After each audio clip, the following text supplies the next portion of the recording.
All right. Well, shall we? Same cat. Yeah. Yes. All right.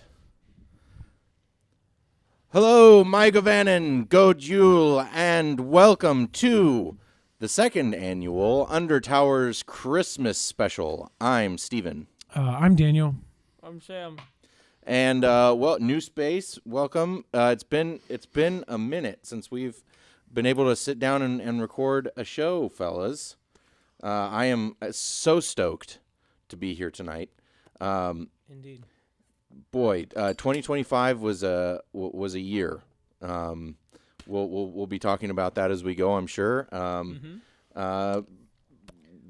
Life kind of got in the way of our regularly scheduled programming. We're very much looking forward to making some changes and getting back to a more regular recording schedule and releasing schedule in 2026. Yes. 2026 is our year, boys. That's right. It's our year. A lot of people's damn year. it. But for now, we're gonna have fun. We got some year's end lists to talk about. Some of the things that we've read and watched and listened to over the year. We've got a quiz game that we've made for each other. We've got our updated our annual update of our favorite books and series in the sci-fi and fantasy category.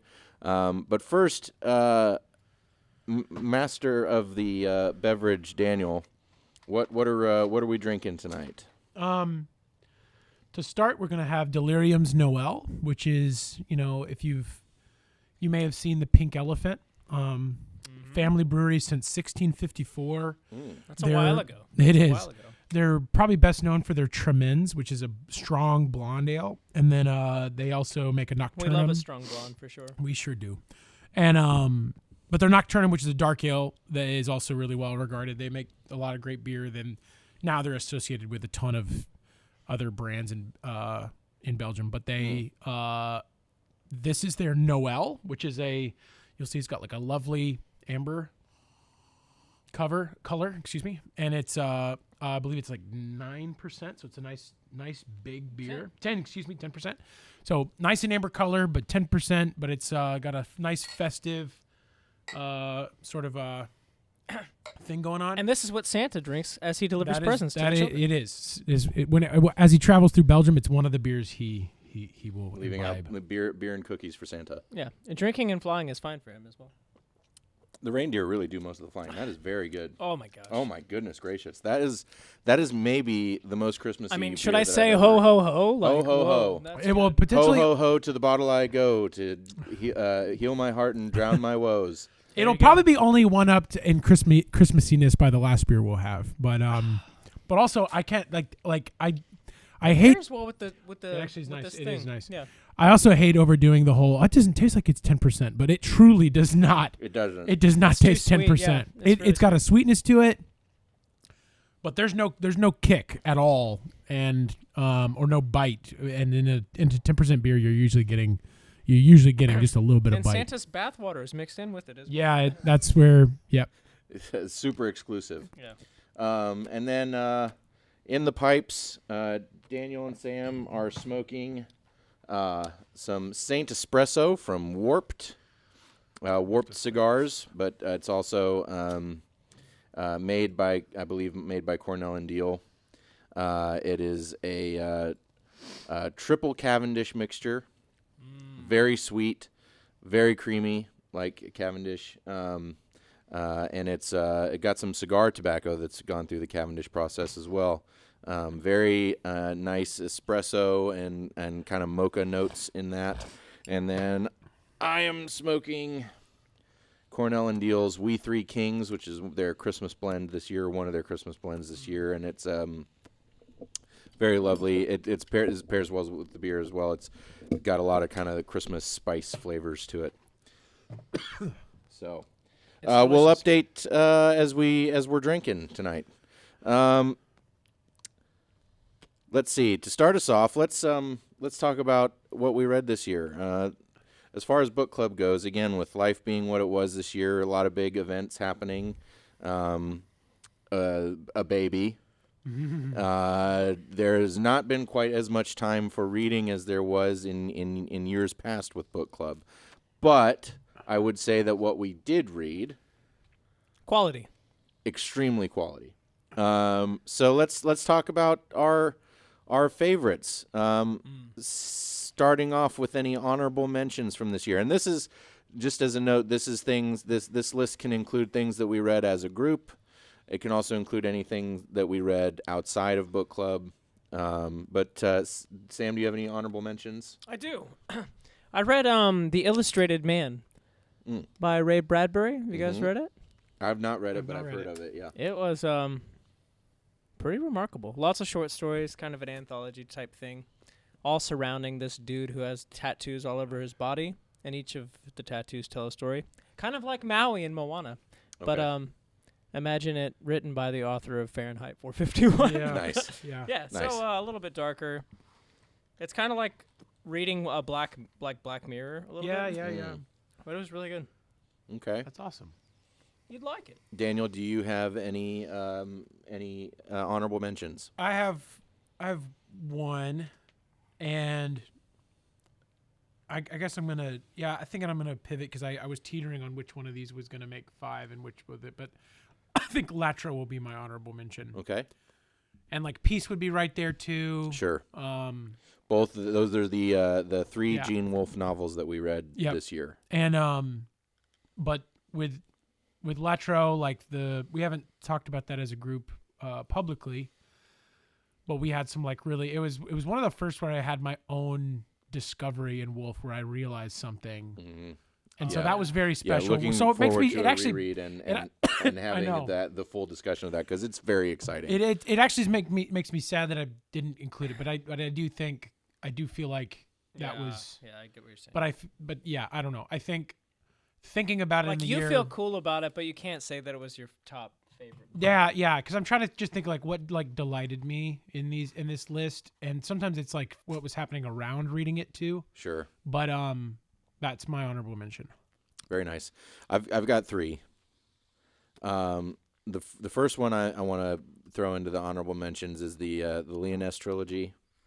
Again, that's one that we'll probably need to do a reread and have a full discussion of. It's such a phenomenal trilogy, and I think, ironically enough, even though I found the beginning of Soldrin's Garden to be very slow and it took me a long time to get into it, the rest of the book after that first Lightning, the second 2 acts Crazy.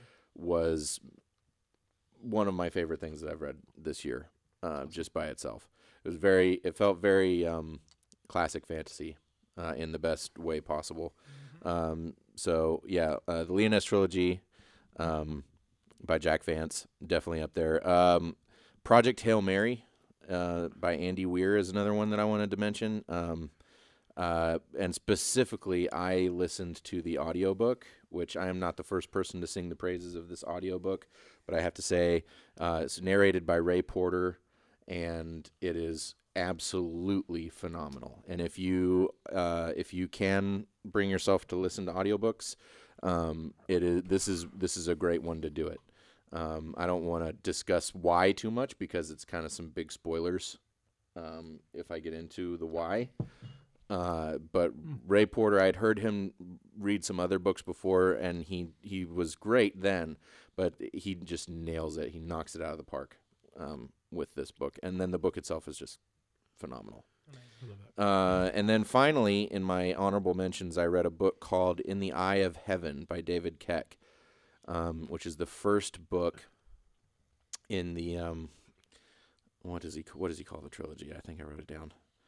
The Tales of Durand trilogy. And I've only heard one other person talk about this trilogy. I'm going to be reading book 2 and 3 in the new year. It took a minute to track them down because they're not, I don't know that they're published currently. But if I were to describe the first, it's a nightly fantasy, and it feels very much like Grimdark Wizard Night. Very cool.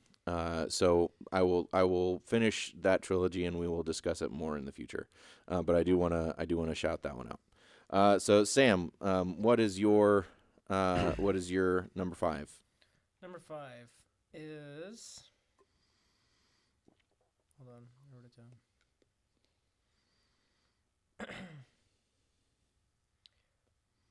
I mean, this is super recent, but I actually number 5 would be that new anime Kingdom. It's too early to tell how good it'll be, but so far, I love how it's exploring that shogun sort of idea of Well, so Kingdom, if you've Yeah. never heard of it, which we hadn't until just a week ago, is an extremely popular manga in the East, and it's about I think it's about the rise of the Qin dynasty in China, and it's just now getting released in English. We're reading it on Shonen Jump. It's on Shonen Jump if you're into reading manga and you have that app. It's only 8 issues right now. Yeah. I'm about halfway through it, and I concur, Sam. I mean, It's great. It's so good, and I'm already caught up, and I'm sad. the art is beautiful. It's kind of berserky Yeah, too. the first it's actually it's the first thing we've read that feels like Berserk. Yeah. Yeah, in tone and visually, for Yeah. sure. I read a chapter of Vinland Saga, which this felt more like Berserk even than that did, in my opinion. Just the one chapter at least. Wow. Okay, great choice, Daniel. What's number 5 for you? Okay, my number 5 was I kind of lumped together some stuff I read over the summer, which was the short stories of Gene Wolfe. Not literally all of the short stories, most namely his Death Island Doctor series of stories that are not related except in that they're all named under the same sort of joke name of the death of Dr. The Island of Dr. Death. The Island of Dr. Death, yes, is the first one. Then the death of Dr. Island, and then the death of the Island Doctor. I think there's one more too, but A lot of yes. death in this one. Yes. But those were just all of them riveting, absolutely phenomenal, each completely different than the others. Specifically, the death of Dr. Island was just kind of jaw-droppingly good. And then I did read some others that were also wonderful, but the other one that was just absolutely astounding was Tracking Song. Most of those are from the 70s and 80s when he was really first writing, and it's just truly, truly phenomenal stuff that it's hard to talk about without Gene Wolfe, which you can't really even spoil Gene Wolfe. It's a little easier, I think, with some of his short stories, but and with it being so many, I just wanted to say, but his short story collections are just absolutely worth they're maybe even more just enjoyable in some ways than his novels, which are also fantastic. But the short stories often felt less like where you can feel super confused. In the short story, you can in 1 or 2 go through that whole process and even reread it again. I actually think, thinking about it, that if I was telling someone to read Gene Wolfe, I really would recommend doing a few of his short stories and getting an idea of what it's like to read him, and then jumping into a novel. Yeah. Even though that's not what I did, but I think to figure out that process would be the way he's going to reveal and not reveal things and make you recontextualize things, and also loves to puzzle things out so that it's confusing, or tell you something one time, literally one time, and it be important that you remember that that's happening the entire story, but it's only going to be mentioned once. That sort of storytelling. I think it's best sometimes best exampled in some of those short stories. But a lot of those are in The Island of Dr. Death and Other Stories. Most of those are in that one, which is probably his most popular collection. So that's definitely a must buy for any Gene Wolfe fan, or I think any sci-fi fantasy fan. But yeah, that's it. Amazing. Well, my number 5 is kind of going in the direction of Sam here, is just the main manga that we read this year, being reading Dragon Ball and Dragon Ball Z, which I mean, it was such a nostalgia trip, and it's also so good, and it was just an absolute joy to read. If you know, you know. I mean, Perfect story. Just it is. It's is just such a so perfect phenomenal, story. and it's such a integral part of our childhood and like the millennial male experience. And Well, millennial nerd male, but yes. and I just adored it. It was fantastic. And then the second being Free Run, which we have gushed about in a previous episode, maybe the last episode we did. Yeah. So I won't go into it too terribly much here. Just to say that, again, like we said with Kingdom, the art is gorgeous, but the story is, I've said it before and I'll say it again now. I truly think that it's one of the best and most exciting and important things happening in fantasy. Mm-hmm. As far as kind of a re-examining of a lot of the fantasy tropes. Indeed. And just a beautiful, Well, wait, your sweet number 4 is story. Dragon Ball Z, though, right?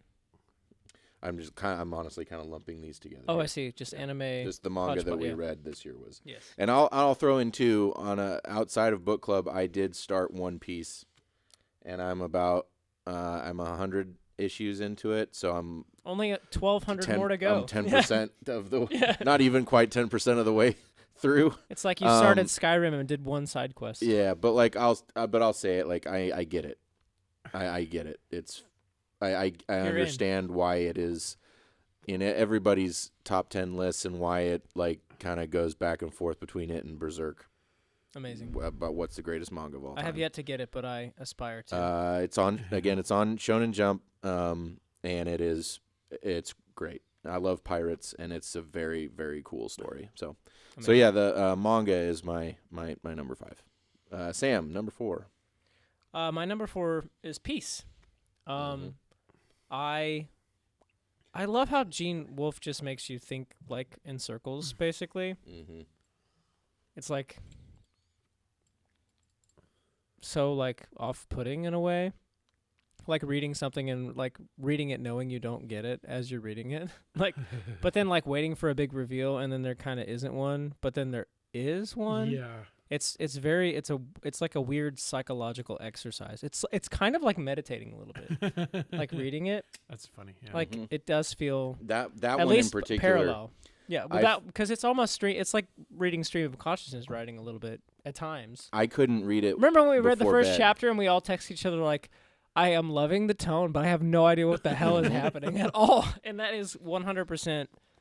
Well, the why it's- the meditative thing, I couldn't read it like before bed because if I was remotely tired, It's so like it would put me to It wash. sleep. You have Yes. to wash. Not it over because yourself. because I was it like bored. shuts part of your brain. It like shuts part of your brain down. Yeah, the language yeah. was just like so calming peaceful, and if peaceful, you will. Yeah. which is part of what he was going for. I mean, think. certainly that had to have been in Yeah. his mind, but I just feel like he's almost omnipotent in a way, like about like the human experience, at least in terms of reading, I suppose. But yeah, just a masterful writer, and anything he writes is so fantastic. But it does like take basically all of you, like when you're reading it, like if you want to actually fully try to capture it, and even then you don't really get it too. So I loved it. It was my number 4.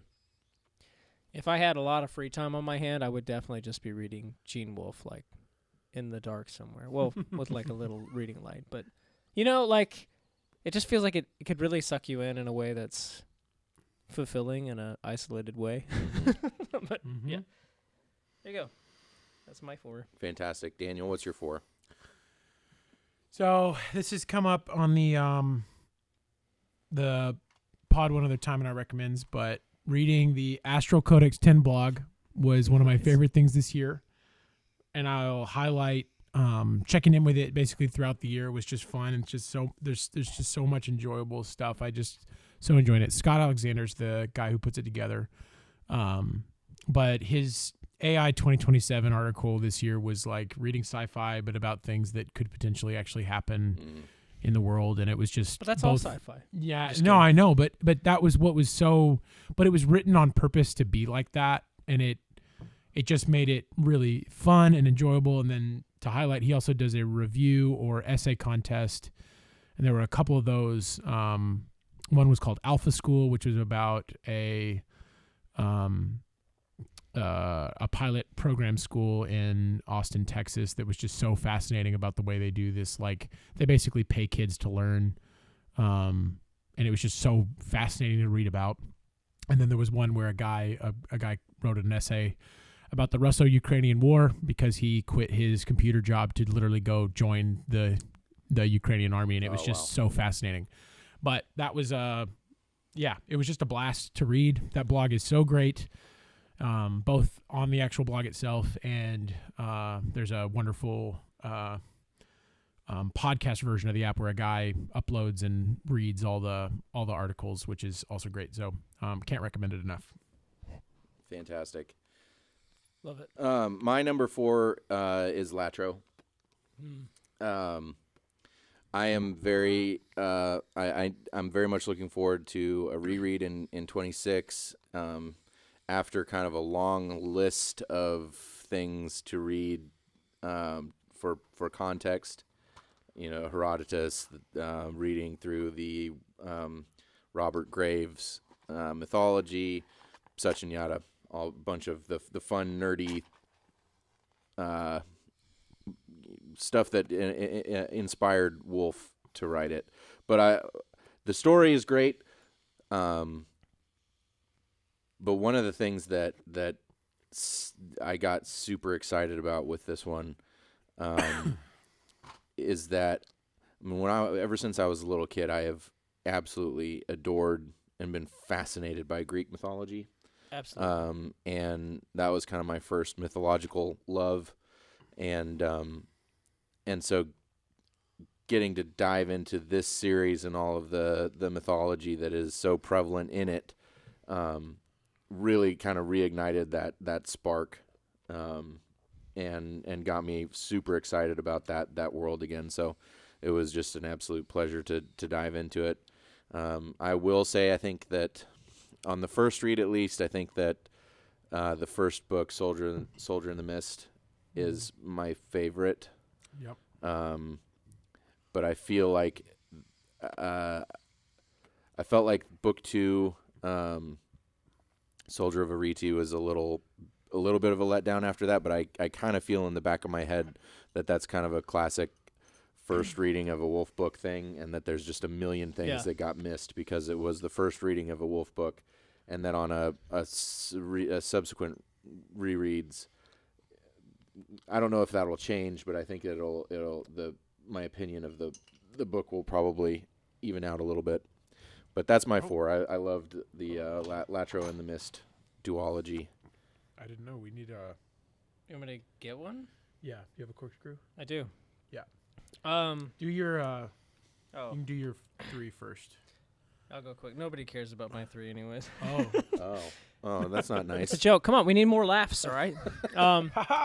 My number 3, and this is simply because I made you guys do it, but it's Sirens of Titan. Sirens of Titan was great. I love it, and I love that you guys read it, even though Daniel great. thought it was trash. Because he's got red lights in his house. I don't know what else to say. Yeah. I think you're supposed to read it when you're like 18. I'm kidding. That's what I'm saying. I'm That's kidding. exactly. I think it's like you need to read it like right around the time you read like Huckleberry Finn. When you're like a moron becoming an adult. Yeah, like the first time you like read Lion, the Witch, and the Wardrobe. It was good, but yeah. It has the best quote ever in it. Yeah, I agree. The point of love I is don't to remember- love I don't- whoever is Oh, around right, to be right. loved. Yeah, okay. That was phenomenal. It's a great quote. The thing that made it for me though, that the reason that I loved it was the Mars attacks scene. Oh, with the pathetic That just was single shot rifles. One of the funniest things that I have ever read. One thing, so Daniel said something like, I've loved Kurt Vonnegut for years, and Sirens is my favorite. But I think Daniel made, the most interesting comment I've heard anyone say about Kurt is that he is the most mean author to his characters that we've read. Like he actually is so mean to them. He hates his characters. And I don't know if that's actually really true, but it feels that way. It's sarcastic in a really malicious way. Yeah, for sure. and I don't think he's the first guy to do that, but I think he does it more in the sci-fi fantasy space than. That's not as common in that. That's like at least from that era. Ever since the grimdark stuff started. I mean, even fantasy, like even his heroes are like now. that. Like I love in Sirens of Titan. Like there's a line about like all the bad stuff happening to his main character, and he does have a throwaway thing of like, but it's okay because he ends up being really happy. And then you get to the end, and you're like, does he? Is he happy? He's like isolated on a world for like 40 years. I will say though, I think the guy in Sirens got more dignity, got a more dignified ending than some of the characters. Than Galapagos. Oh my God, yeah. Which they did a little bit, but where they devolve into seals. Yeah, exactly. That just fart on beaches, basically, and still laugh because farts are funny universally. But yeah, I love that you guys read Sirens. I love Kurt. I want to read more of his stuff together, especially things I haven't read of his with you.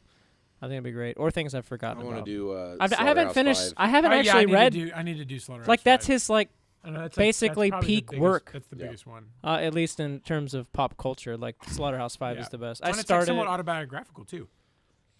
Yeah, I can't speak to it. But yeah, I love that we read that. I'll go get a corkscrew. Well, yeah, and I like the Mars attack scene definitely cemented what I said with Galapagos too. That just like I did not anticipate Kurt Vonnegut being so fucking funny. Yeah.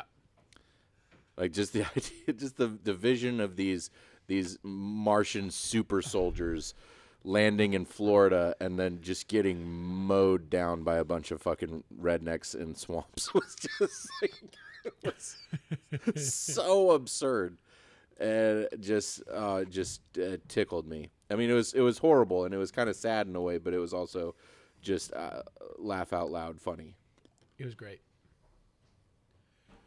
Well, to preface, while Sam grabs a corkscrew, my next two, both of my next two are rereads for me, where I had listened to the book, in some cases more than once. Wait, the Tamper. Yeah. Tamper man. Where I had listened to the book, and not physically read it with my own two eyes yet, and so the process of reading it was not a new experience, but pleasurable in a new way, where I do think sometimes when you listen to a book, which I think is a fully legitimate way to experience books, but different things stick out to you. For sure. And I think the biggest thing in an audiobook is sometimes one line will be, something will be mentioned quickly, where in an audiobook it just goes by. Yeah. And in a book though, you take it in and like those fast things sit with you more. So certain authors I do think are also more given to being really suited to that sort of to the audiobook style or not. But also I think a lot of great works are worth doing both ways. But that's enough preamble. But my number 3 was Lake of the Long Sun by Gene Wolfe, which is the second in his tetralogy, the Book of the Long Sun. And it's the most fun, in my opinion, of those four. And I read it around and during my a beach trip this year. And so for like that and other reasons, it was just so fun to like spend time back in the Long Sun whirl. And again, these fellers haven't read that one yet, so I'm not going to say too much, but it was just a really, really enjoyable experience to be back with Patera Silk. And yeah, I guess that's all I'll say for now, but I loved it. Oh yeah. Great. That was Gene Wolfe as well. I don't know if I said that, but what order do I put these in? Well, okay. I'll say, so my what number are we on? 3? My 3 is this was the first year that I went back and did a full audiobook reread of the Harry Potter series. Amazing. And it was the first time I'd read them in I don't know how many years, to be honest. It was. Is there some dregs in there? Give it a little dregs. Dregs drain. I had spent some time, some Audible credits over several months getting the Stephen Fry audiobooks, which finally were available legally in the U.S. And I blazed through those over the summer. I've actually listened. I've kind of gone through the first 3 books twice this year, and am on a third go through of Sorcerer's Stone because like I said, I listened to all of the audiobooks from the Stephen Fry audiobooks, and then in October we started reading the books with our kids. My wife's been reading them for bedtime, and so we've read through. We just finished Prisoner of Azkaban, and then the third go through of Sorcerer's Stone is because of the Audible, the brand new Audible full cast version, which is brilliant. It's phenomenal. Absolutely fantastic production values as far as the music and the sound effects, and the cast is spot on, spectacular. So, Awesome. anyways, all that to say, it's been such a joy to revisit that world and to revisit it as an adult and as a father.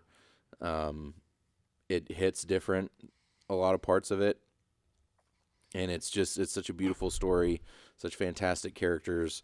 I love the world that Rowling created, and it was just an absolute joy to revisit it, and it's definitely going to become, I think, just like the Andy Serkis Lord of the Rings is now a winter tradition for me. Yeah. I think the Harry Potter audiobooks will be a fall tradition for sure. So before we go on to number 2, Daniel, what are we drinking? This is not explicitly Christmas, but this is a collaboration between Saint Somewhere Brewery out of Florida, who I've met the head brewer, who's a fantastic guy, at the now defunct Yazoo Funk Fest. But this is their collab with Fantôme, which is another wonderful Belgian brewery.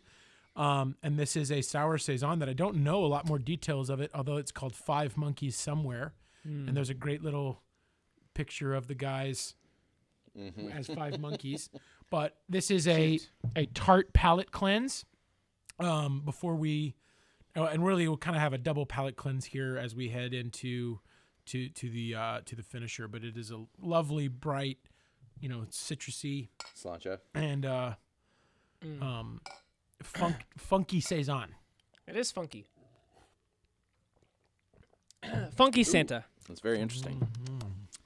Very interesting indeed. Nice palate cleanse. All right, Sam. Number 2.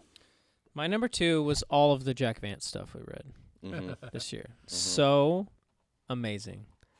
Like some of the most disturbing fairy tale type things. It really reminded me of Broken Sword in a lot of ways. Yeah. But with like a more thought out, not that Broken Sword wasn't thought out, it was just kind of concise and short.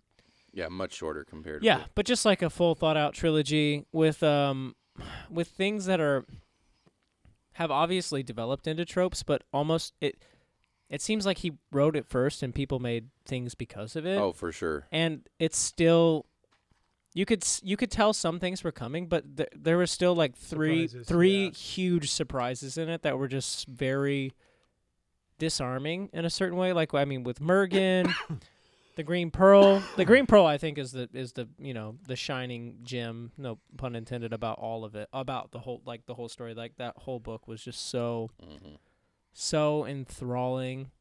I mean, even with the guy at the beginning, just murdering his wife and stuff. Yeah, no, that whole progression of the pearl at the beginning of the book is crazy. Fantastic. And then obviously with Soldrin and what happens there, and then with the whole basically playing Risk at the end of the book, and then seeing how it all pans out, and the weird Nordic guy, everything about it is so tropey but surprising still, in a way. And I was thoroughly impressed by that.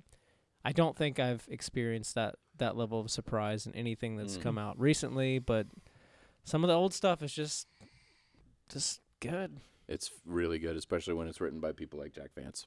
Heck yeah. Yeah. Excellent choice. Daniel, number 2 for you. Well, on that same note, my number 2 was The Green Pearl, Yeah. which I had listened to, and not physically read, or like with my eyeballs read. And so With just your heart. piggybacking on everything Sam said, I it's my favorite of the 3. There's amazing moments in all 3 books, and they're all 3 worth the time. But just a phenomenal book and surprising. There's a few moments in it that just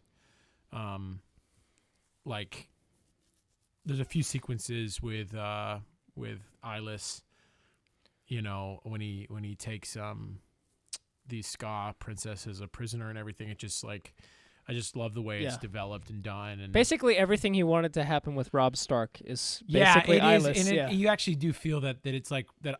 I do feel like Rob is like Eyeless, maybe from another angle, kind of. But Well, we know that the Leoness trilogy was a big influence on George R. R. Martin. Well, Yeah. he's even Martin wrote for there was a Dying Earth series of short stories written by other authors, and Martin contributed to that. He's written literally about Jack Vance. He wrote an obituary when he died, or Yeah, it seems like he was like, what happens if Eyeless just dies right at the beginning? Yeah.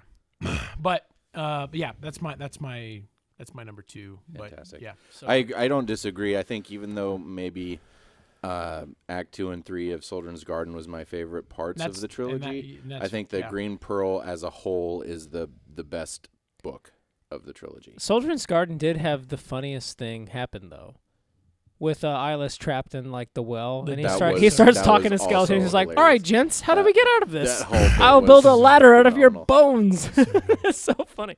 He's like, "Well, we all want the same thing: escape, right? You just all died." Yeah, man, that was funny. Number 2 for me is another series reread, and that was I read through the entirety of the Black Company series. The new stuff too, right? Yeah, including the last book, which had come out like 8 years ago, maybe, and then the brand new book, Lies Weeping, and it's no secret that this is one of my favorite series of all time. Yeah. I have to say the first 3 books, kind of the books of the North, which are the ones that we have read as a group, have always been my favorite. If for no other reason than for nostalgia, because that was the omnibus that I found first, and that was kind of the first step for me into this kind of wilder, fringier side of fantasy.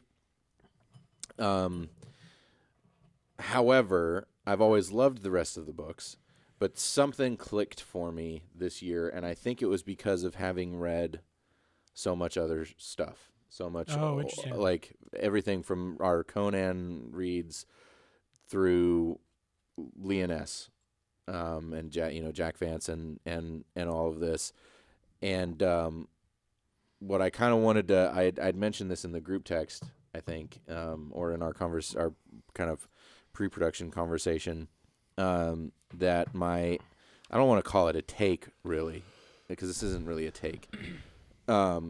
The first 3 books are the most straightforward fantasy of the whole series. It still is very revolutionary for the time period, but it's like general European setting fantasy, dark fantasy kind of thing. Yeah. The books of the South is when I think he really started getting super creative with it. In the books of the North, he comments on how One Eye, one of the company wizards who is a black man, is unique. Like you hardly ever see anybody with that complexion, because they're in essentially a Northern European setting. But the exact opposite, it's completely reversed once they start heading south, and you start getting it's more of a thing now. But when he was writing these books in the 80s and 90s, I don't think it was happening as frequently. That you're essentially in fantasy India and Africa and Asia, and so the few remaining survivors of the Black Company from the North are then the only kind of Caucasian-looking characters in the series. And then the magic starts getting weirder. It's also where we start getting other characters being the analysts and not just Croker. Yep. So yeah, I'll definitely be putting some of those books into the ring for us to read together in the future. It's just very fun, and he really started kind of letting his creativity go wild with the books of the South, as far as like just continuing to stray further from the path that Tolkien started for fantasy. So I fucking love those books. Lies Weeping is great. It ended on a horrible cliffhanger, and I am Amazing. furious that the release of the next book is November of next year and not February. But at least he's got a release date. Yeah, he's already and written. he's gonna follow through. So It's like a 4-book series, and I think he's already written like 3 of them are done, and the 4th one is in the final edits or something. let's So, go, Glenn Cook. Yeah, All fucking right. Glenn Cook. Also in the later books, including Lies Weeping, like you can really start seeing what a weeb he is, which is great. So, Black Company, love it. That's my number 2. Okay, my number 1 is 100% Free Ren. I think it's the greatest thing I've read, probably, besides, in the past, like, 3 years, besides, like, Book of the New Sun. I think Free Ren is actually tied for, like, number 1 with that. And we read it this year, right? We read it this year. Yeah, we did. And it is just so, it is so great. It's so, it's kind of a slow burn, really, at the start, but as it doesn't disappoint as it builds on itself. Like, if you go with it, it like literally compounds, and in a way that I don't feel like I've experienced in a long time. I'm trying to think of other things that have compounded in that way. Well, and it's slow in I hate to use this word for it, but it's accurate. It's slow in like a cozy way. Yeah. Yes. It Because- feels okay for that pace. I mean, just like from a bird's eye view, describing it, telling a story from the point of view of an eternal person. Yes. It's that slow, doesn't but experience morality. It's still enjoyable moment to moment. Yeah. Well, and it's well paced. It's Well, just not. that's the not part. fast. That's the part that I think is so endearing about it, is that Yeah. it's told from the point of view of an elf who is ageless and literally lasts forever. So 50 years is nothing, and then like experiences loss and all. Like I find that mode so unique, and that medium, I guess, of storytelling. Like Mm-hmm. I don't know anything else like it, and I find it fascinating. And it's almost like, why hasn't there been anything like that? And it feels like somebody's tapped into a niche. Whoever I forget who authored Free Ren or created it, but Yeah. It is a truly special story. Yeah, it's amazing. And it's one of those times where like you hate to have to wait for new issues, but at the same time, like yeah. I feel very grateful Mhm. being novices still to the world of manga. Mm-hmm. I feel a lot of gratitude for being like in on it as it's happening. Yeah. Yeah, the waiting is almost like being a part of the whole thing too. 'Cause Yeah. like Free Ren's like 50 Well- years. Like what's another year? Well, for- and the worst thing about reading it chapter to chapter right now is they're in a bigger story moment. So Oh, the huge, chapters yeah. are all linking. So then you're displaced by time. I do wish I had been reading it when it was being released chapter by chapter, when it was just more cozy. Sure. Because I actually think reading one of these like cozy little adventures every week would just Make be it, like, kinda- great. yeah, I kinda agree. great, I yeah. agree Like- 100%. So, but like, But now it's it feels bigger cliffhanger when it's like, after it's cliffhanger like, after what's, like, cliffhanger, what's yeah. happening? Like, Yes, 100%. so it's just it is different, but it's like you almost wish the like big stories could just kind of be dumped on you and you could read the whole Yes. thing. But then the like chapter by chapter little like a Netflix binge. yeah, like the little escapades. Like I can read one of those a week, and I do the manga chapters are so short that you almost like it. I wouldn't mind it being 3 actually feels better than 1. Sure. Yeah. But still, one a week of cozy little adventure is really quite lovely. Such a beautiful story. It's so good. All right, Daniel, what is your favorite thing that you read this year? My favorite thing I read this year, and the thing that I think the way I'll put it, the thing that like brought me the most joy and the most excitement reading this year was also Harry Potter. But it was not. I Harry know. But it was not Harry Potter written by J.K. Rowling. Oh, this is the fan fiction. Yeah. So this year I read the Harry Potter and the Methods of Rationality by Eliezer Yudkowsky, who is a writer mostly. He has a book that actually came out this year that I would like to read, but I haven't read yet. But it's actually called If Anyone Builds It, Everyone Dies, which is about AI. But he has been writing about AI for a long time. He started out as a blogger. Mostly he has AI proofread all of his basically. copy. Yeah. No, actually he does. He doesn't, and he's actually not anti-AI, but he's really big on AI safety, and that AI is aligned, as they say, because he believes not. He doesn't have the issues with AI that a lot of people do, where it's like it's slop or it's garbage, and it's that he's actually very worried about AI super intelligence basically killing all of humanity. That is a very fair concern. like iRobot. Yes, it is. But a concern of, I think normal people take. I say normal people. The average person thinks that's very silly. But he takes it very seriously. If you are a normal person listening to this that thinks that is silly, you should take it seriously. You should take that there is seriously. 100% no normal people listening to this. Yeah. Okay. Fair enough. That's fair. But all that being said, that is his concern. He got started on the blog Less Wrong.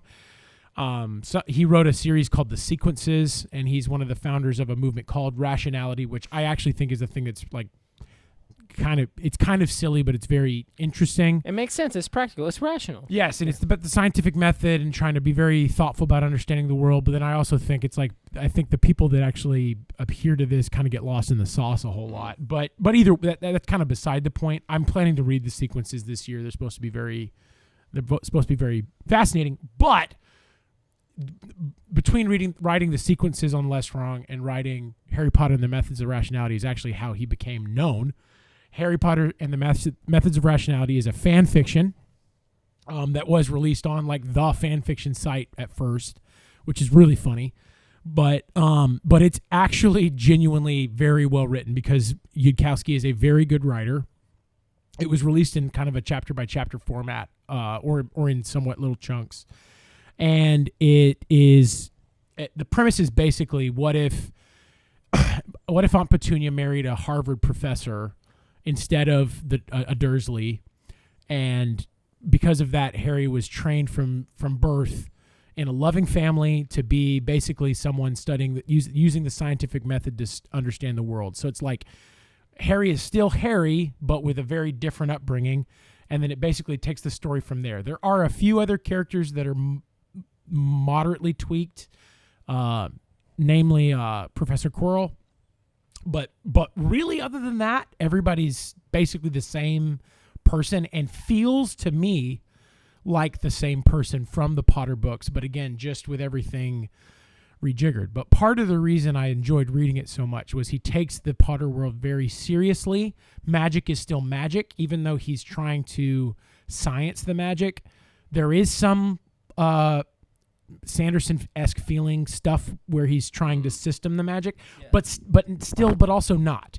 It's Harry trying to understand how it works and then how to use it and the consequences of the way the magic works. But magic is still magic. He keeps trying to treat magic like science, but it's magic. It's not science. It's very fascinating. But because he takes it so seriously, there are a few moments in the book where like I genuinely finished a passage and felt like I was like levitating off the floor, like just so like, oh my God, I cannot believe just what just happened. And again, I talked a lot about this with my wife, who's a huge Harry Potter fan, but like it's parts of it I enjoyed just as much, if not more, than the actual original books. It is not better because he did not invent the world. It is derivative. It works because it is derivative. You could use the same idea to write your own thing, but it works best because it is Harry Potter, and because of that it's not better, but it is unique and special. And then the climax of the book was super fascinating and unique, and he also manages to make Voldemort both like really interesting and in some ways less bad, and in some ways like 15,000 times worse. It's really really interesting. It's really interesting. So, but because of that, it felt like I got to relive Harry Potter, but in this weird way, where I appreciated, and I really enjoyed the Harry Potter books. It had no love lost for them, but I felt like I got to re-experience them reading this, reappreciate them while also appreciating this other thing. It was a really unique experience. Peak fanfic. Yeah, no, seriously. Yeah. And again, and no Hermione and Draco fucking. no, but there it is. There was a moment. There was a moment, and I actually feel like he must have been riffing off of, like, joking off of it, because there was like a little moment, but yeah, no, there was somebody wants to get down with the mudblood, huh? Yeah, maybe so, but Draco's actually a much bigger character in this than Like in he's the taller? other. No, but yeah, he's way huger. He's just massive. He's like super ripped, bro. He uses his No, magic he's to just- make pecs. Yeah. He's just one of the. He's basically a main character in the book. It's kind of interesting, but Fascinating. yeah, no. I can't say enough about it. It seriously is a work that stands on its own, and because of the way it was released, like, relatively quickly, like, I think reading it, it's like probably a little too long in spots. Probably could have used like some minor editing to be like. Concise. To be like, if it was like going to be like released as a book to be like mass consumed, it could have been like tighter. But that's like basically the only critique I have of it. It was fantastic. I look forward to reading it, and that would be a fun discussion to have. Yeah. My number one is a wildly popular series at the moment. Popular enough that I was fully doing the whole hipster, like, whatever, it can't be that good because everybody's loving it so much. Yeah, nice. I had zero interest in starting it. Too cool for school. And then Mike from Mike's Book Reviews talked about it and raved about it when he was on our show earlier this year. And then, I know what you're about to say. And then my oldest friend, shout out Kayla Davis, literally oldest. We were born 6 hours apart. Our moms spoke to each other from the hospital. She had started reading them and bullied me into starting. And I cannot thank her. How did she bully enough. you? Just pestering over and over and over. And like, Steven, you're stupid for not reading I this. truly cannot thank her enough because it's my number one, and that is Dungeon Crawler Carl. A book for everyone. I'm 5.5 books in, so I'm halfway through book 6. I'll have I should have the whole series finished by the end of the year. Amazing. I genuinely have not had this much fun reading anything in I don't know how long. Every single book has had multiple times where I've literally laughed out loud or had massive vocal exclamations while reading it. For anyone who's somehow unfamiliar, it's what's called a lit RPG, which is what it sounds like if you're familiar with RPGs, where the characters Carl and Princess Donut, who is a cat, are survivors of this cataclysmic event where Earth randomly in the middle of the night, in the middle of winter, is reclaimed by an intergalactic mining syndicate because we didn't renew our lease in time. And so they have taken the planet over for mining our resources. And every single roofed structure on Earth collapses at once. So a massive portion of the population, especially in the northern hemisphere, in the northwestern hemisphere, it dies instantly. And then the survivors are given the opportunity to go down into these dungeons that have been constructed, where they are able to participate in essentially a role-playing game that is broadcast out into the universe as a sort of reality television program. Sounds kind of like Squid Games a little bit. Kind of, sorta. It's got Like some the vibe, like that, the or vibe. like Hunger Games. I mean, anything where like it's a game where people are dying. Love a game like that. But it is very. It's an RPG where they're leveling up. They're getting skills. Their enemies have levels. There's boss fights. There's all this sort of thing. And they have a HUD display and inventory like playing an RPG. And I thought that was a very silly concept. Shouldn't work. It absolutely works. And this story has more heart than it has any right to have. Love it. There's more funny moments, but there have been quite a few extremely touching and heartfelt and just heartbreaking moments as well. I cannot speak highly enough of it. I'll be pushing you guys about reading it as we go forward. And I do want to shout out. I haven't listened to the audiobooks yet, which I know in the fandom is sacrilege because Jeff Hayes is a god tier narrator.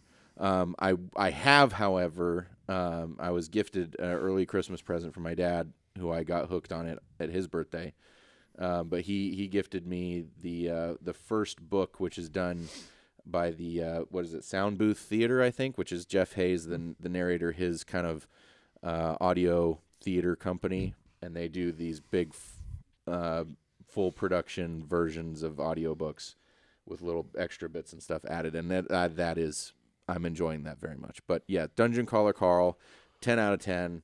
I cannot say enough good things about it. It is so fun, and like I said, it should not have the heart that it has, and it does. And he does such a spectacular job of escalation. Both the stakes and the action just escalate every book, and then in the book it escalates so wildly that it's the creativity is off the charts. I love it. All right, so that's our top 5 favorite things that we've read this year. What's our new beverage here, Daniel? So before we get to the final, this is Westmall Trappist Extra. So this is their nice light table blonde, and so again, to get us out of something like sassy and tart, it's just a perfect little blonde ale. Oh, yeah. And then in the Love Christmas, a Trappist beer. absolutely, in the Christmas tradition, this beer was brewed by monks. So lovingly handcrafted. Westmall is one of the Trappist breweries with the best. It's got our little authentic Trappist product mark right there. Trademark. But where a lot of them are Abbey beers, where they're were at one point brewed by monks or whatever. Westmall is still brewed in an Abbey. They do have like sophisticated equipment nowadays, but the monks actually like work with the beer and everything there. So Westmall's good. This is one of their. We don't actually see it the extra in the States very often. You'll see their double and their triple a lot, which are both phenomenal beers. But their extra is their smallest beer that's available commercially. So Nice. So yeah, it's a nice little setup before we get to St. B. Prost. Merry Christmas. Merry Christmas. That is lovely. Absolutely lovely. Okay. All right, so what's up next, we're Yeah. going to start our Christmas quiz. For this little game, each of us have come up with a series of questions that we will ask the others. We'll kind of tally up how many answers each of us get correct, and see who wins at the end. There is no prize except honor. Which is worth everything.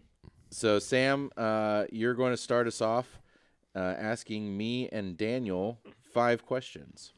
Okay, so admittedly, I asked ChatGPT what it thought the best 5 trivia sci-fi fantasy Christmas questions are. So this first one is very very dumb. Okay. Are you ready? We're ready. Go for it. Okay. In the 1988 action film Die Hard, what building does John McClane fight terrorists in? The Nakatomi Plaza There you go. building. Yeah, There it is. Here Yeah. on my It's sweatshirt. literally on your. It's on my sweatshirt. Ho ho ho! And I have a machine gun. I noticed that.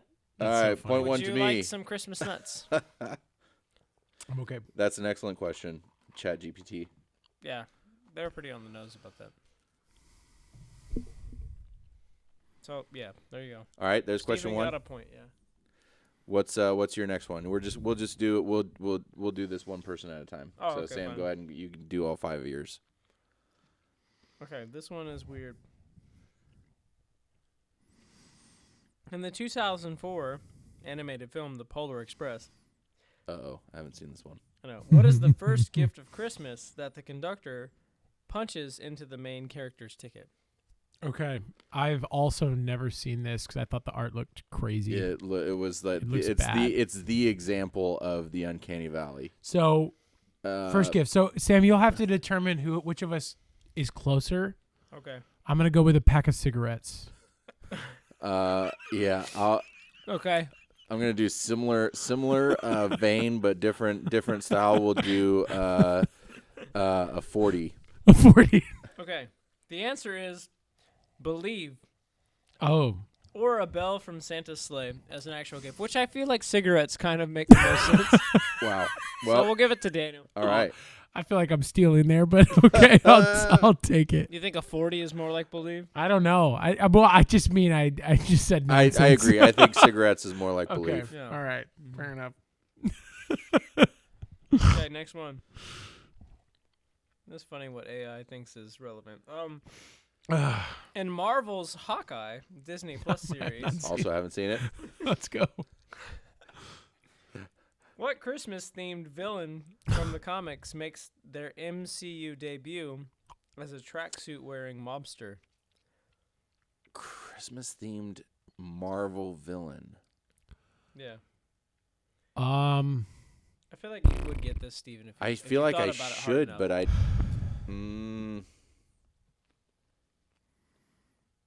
he's not actually Christmas thing, but I only think of the bald guy because I feel like he shows up in that, but he's the villain. He's the main villain for Daredevil. What's that Oh. guy's name? Kingpin. Kingpin. It's not. It's not Kingpin. Christmas themed Marvel villain. Well, I'll just, Krampus? I'll just let you know, Daniel, you were right. It is It Kingpin. is Kingpin, yeah. How the fuck? How is he It said Christmas? answer the tracksuit mafia or tracksuit Draculas, though except Kingpin, who wears as the main villain. who Okay. appears as the Okay. main villain, yeah. Okay. So it's I'm not sure I- how he is Christmas themed, but that's okay. Yeah, I guess it's the All right, okay. well, He's there like you an go. anti-Santa. I don't know. Hey, Okay, here we Vincent go. D'Onofrio's Kingpin is fantastic. Yes, So. indeed. Okay, in the Home Alone films, what fictional gangster movie does Kevin watch that he references throughout his battle with the burglars? Dang it. Steven, you should know this. Dude, bro, it's been 30 years since I've watched that movie. Yeah, but I I've feel like it's watched in it. your bones. I've watched it not that long ago. Fictional movie? It's the my Tommy gun. It's the Like Scarface? It's not so it's Scarface. not Scar. He doesn't watch Scarface, but he, You he filthy watches animal. he watches a fake movie where the guy says that. It's like Desperation. It's I can't remember the name of it. I'm lost here. Is it an actual movie or No, is it's Yeah. a fake. It's a fake. It's a fake fake one? movie. Yeah. Yeah, I'm not gonna get it, to be honest. It's where he says "Merry Christmas, you filthy animal," but I don't. It's a fake movie. I forgive you, but my Tommy gun don't. But I don't remember the name of the movie. Yeah. I mean, that's you gotta had be a it. lot of quotes. I think Daniel gets it from the quotes. Yeah. It's called Angels with Filthier Souls. Oh, see? Okay. All right. So here's a tangent. We're going to go on a tangent for a second. So that's okay. So Angels with Dirty Faces is Yeah, a classic yeah, okay, gangster that's- movie. And that's I what it is. remember the first time I watched that when I was a kid, and that messed me up. Messed me up. Crazy I time. love James Cagney gangster films, and that movie, watching it at that formative time, Yeah. cemented my love for that. But seeing it, at the end, spoiler alert for a fucking 70-year-old movie, Mm-hmm. he gets taken to the electric chair at the end of the movie. Oh gosh. but they beg him, the priest character, who like his childhood best friend, the two best friends who are troubled kids. One becomes a priest, one becomes a gangster, and his priest friend shows up at jail because Cagney's character has accrued this group of young men that are following him down this horrible path. Yeah. And so the priest character shows up at jail and is like, you gotta turn yellow. You can't go out. You can't go out strong. You gotta make these young men not think that you're tough. They can't look up to you anymore. And then because previously Cagney's approaching his death and like this, yeah, whatever, yeah, it's part of the life. Yeah, we knew this was gonna happen. Like, I'm tough. I'm not gonna make a sound. And he ends up making them literally drag him to the chair, and he's begging for his life the whole way. Wow. So that these young men will see him and think in their young man brains that, like, I don't actually want to be like this guy. Oh wow. So and he's it like was faking being terrified. Yes, and it broke my heart. I remember that distinctly. And I think it was a good lesson for a young man to learn. But yeah. That's so so good anyways, to be Angels, so like not afraid that your pride doesn't matter. yeah, and he made the choice to kind of, in a way, be a hero by making himself look bad right at the end. Yeah.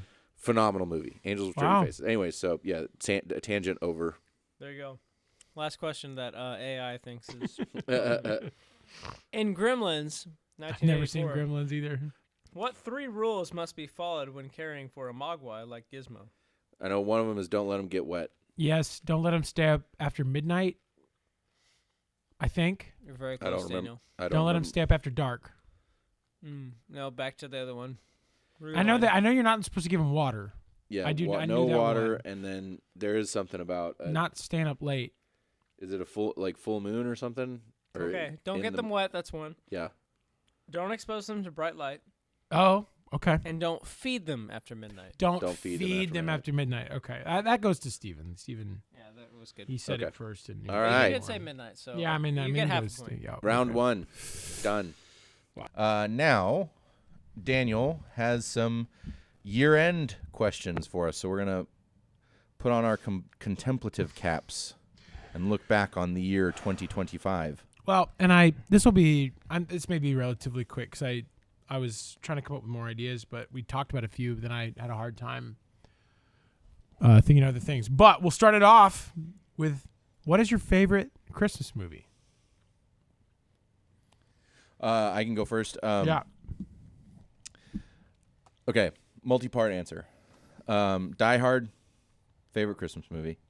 And I will die on the hill that Die Hard is a Christmas movie. I believe it is. It's a Wonderful Life. That's one that hits. I always enjoyed it as a young person, as a kid, as an adult, as a man, as a dad. It hits way harder. It definitely does. We watched it. We watched it as a family, I think last year, and it does. It just like it. It's a very special film. It is. The George C. Scott Christmas Carol. Very fantastic. It is up there with movies like the Charlton Heston Treasure Island as far as one of the most spot on, faithful adaptations of a classic work that I've ever seen. It's pretty note for note Dickens' Christmas Carol. The only adaptation I think that might end up giving it a run for its money is the Robert Eggers Christmas Carol that's going to be coming out in a couple years. Muppets. Hey, honestly though, Muppet Christmas? Christmas Carol is a remarkably faithful adaptation. Truly, especially in the way that we've talked about, like with Sword in the Stone being a remarkable adaptation, or The Hobbit being a remarkable adaptation. Yeah. Muppet Christmas Carol does manage to really capture the spirit of the story. And then I do want to give a shout out. This isn't a movie, but my tradition every year, especially now that I have kids and my ability to watch this show is much more limited than it once was. Every year, usually when the Christie's putting the girls to bed, I will wrap presents and do a South Park Christmas episode marathon. So I That's do fun. want to shout out the South Park Christmas specials. That is an every year tradition for me. I love it. I'll go next. My favorite, and this is just a wider arching. This goes back to my childhood, but it was reinforced by watching it with my daughter over last weekend. But I just love the Rankin Bass Rudolph the Red-Nosed Reindeer. Yeah, it's beautiful. It's so good. It's also it is probably the best of those claymations, although a few of them are wackier and zanier, which I actually really appreciate more now. It is the tightest, I think, of them, but it also goes to just some weird corners and is imaginative where I just again, watching it this weekend, I wanted to stare at every frame for longer than it was on. It's so it's beautiful to look at. Mm-hmm. It's kind of sad that we basically don't make claymation anymore. But I also know it is so labor and time intensive. I do understand why that is the case, and it's also it's special that we have kind of ever got it. Yeah. But I also just love Rankin Bass as a studio. Basically everything they did, I love their Hobbit. I love their other weird fantasy movies. I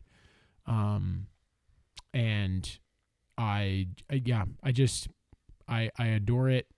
The Island of Misfit Toys is incredible. Just the whole Rudolph story. Santa Claus is Coming to Town is incredible. Even the weird Heatmeister, Coldmeister weird one is really good too. The only one that's I need to watch it again. The one where they go meet Father Time and all that. That one's pretty out there. But I love Rudolph. The songs in it are great. And it's a classic for a reason. And yeah, it's fantastic. My favorite Christmas movie Mm-hmm. is Lord of the Rings. What? Hell yeah. Yeah. It's Favorite movie to watch on Christmas? It is a Christmas movie. Okay. All three? Yeah. All right. Well, Just here, is. okay. I've never thought of it as a Christmas movie, but I have usually watched it around Christmas time. A lot of people do. Well, and it kind of I makes can't sense think though it's not because it's like a savior story, well, Sure. but also it's I mean, it came out the week before Christmas every year. Mm-hmm. So we were all what I'm going to saying. go see it opening night, and it was the Wednesday before Christmas. That's true. They did come out right around Christmas. Yeah. They did. Because I remember it coinciding several times with Carols by Candlelight. Yeah. No, it's very true. We So would that do it makes that sense. day, and then we did it usually a day showing, then went to after. No, yeah. I love it. Okay. Well, Sam, we'll go back to you, and then we'll zip around the other way. But what was your song of the year? Doesn't have to be released this year, but it could have been. But also, in this year, if there was a song that stood out, what would it be? Sun Bleached Flies by Ethel Cain. Okay. I'll have to listen to that. I don't know that song. Yeah. It's pretty good. Amazing. It's quite long. It's a long song. Like 7 minutes. 7-minute song. Okay. I'll check that out. It's very good. I love it. Mine was Cobra by Geese from their wonderful Yeah. Getting Killed record, but it's just stuck with me. The lyrics, the vibe, everything about it. Nice. I love that song. Beautiful. Steven. I'm going to cheat just a slight bit and say it wasn't necessarily one song, but the album Son of Dad by Stephen Wilson Jr. So good. That whole album got me through this year. The first song I heard of his was I Am a Song, and I needed to hear it. It was shortly after, a couple months after Alyssa's death. And yeah, it's been a very, very long time since I have encountered a piece of art that felt that spoke to me so directly as this album.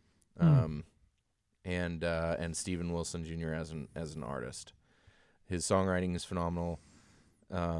He describes his music as Death Cab for Country, so it slots into the country music designation. Like, he was nominated for New Artist of the Year at the CMAs, but it has that early 2000s indie quality. It has a 90s grunge quality.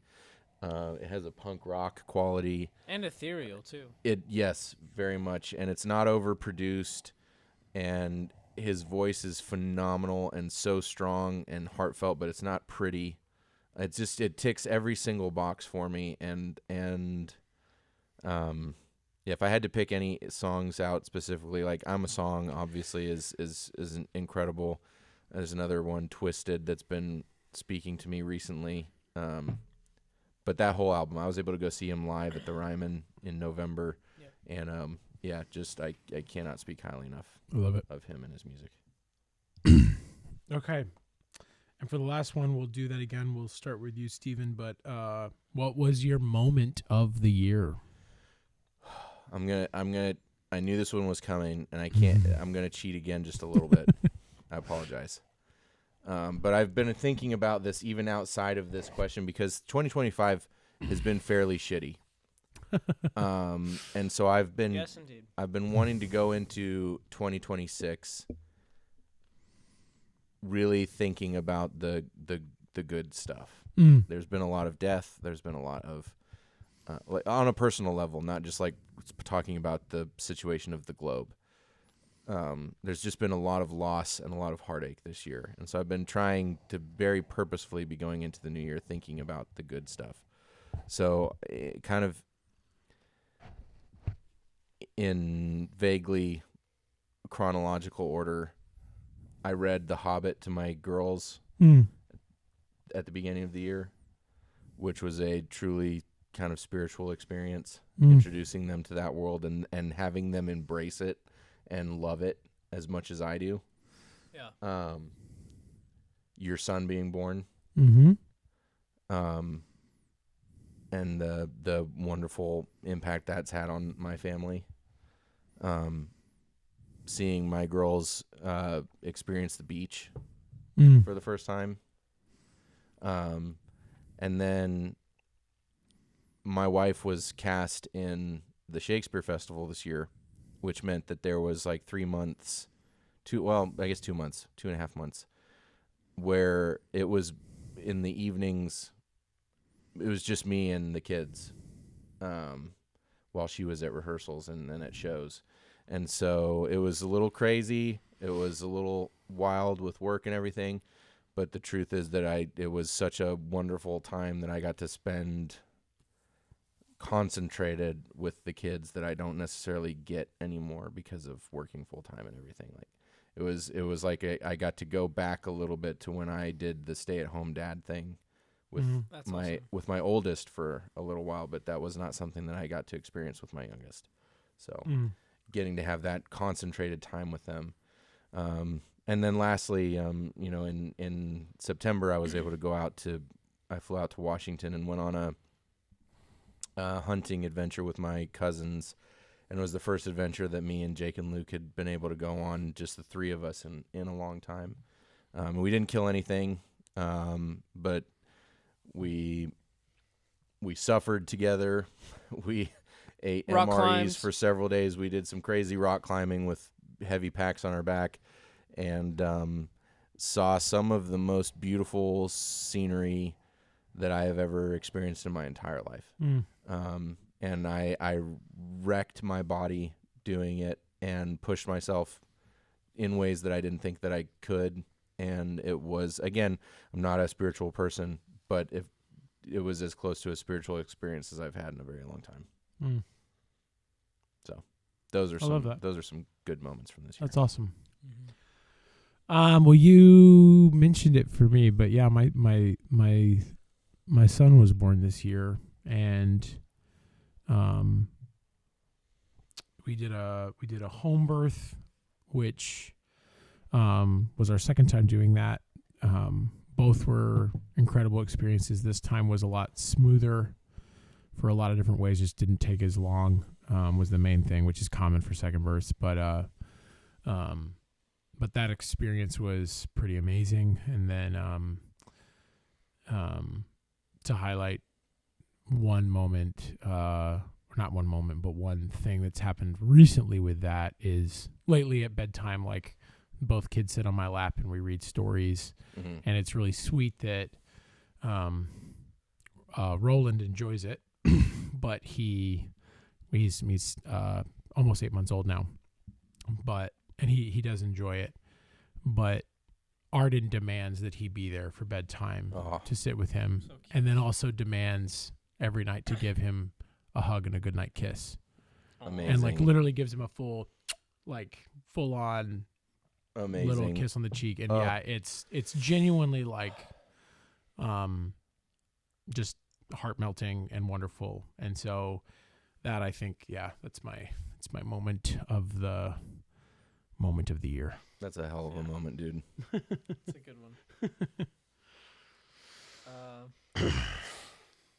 I think my moment of the year is probably moving into my new house. Yeah. Mm-hmm. Like overall. Yeah. It's the best moment. Yeah. Yeah. Heck yeah. Stoked for you, dude. Mm-hmm.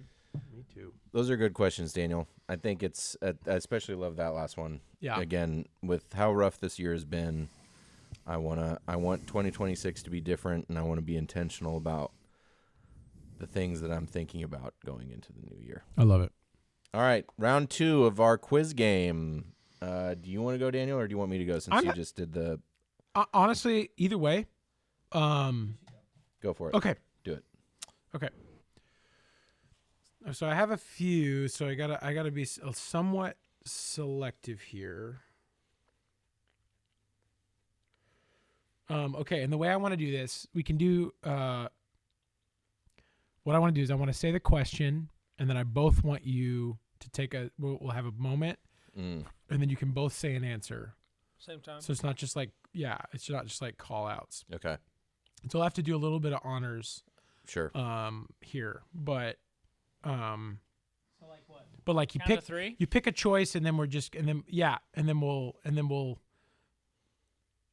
maybe like say, but then you just need to like actually, once you've chosen your thing, just actually make sure you actually say it. Yeah. So first off, how long does Frodo and Sam's journey from Hobbiton to Mount Doom take in days? So let me know when you've got your answer. Yeah, I've roughly got it, I think.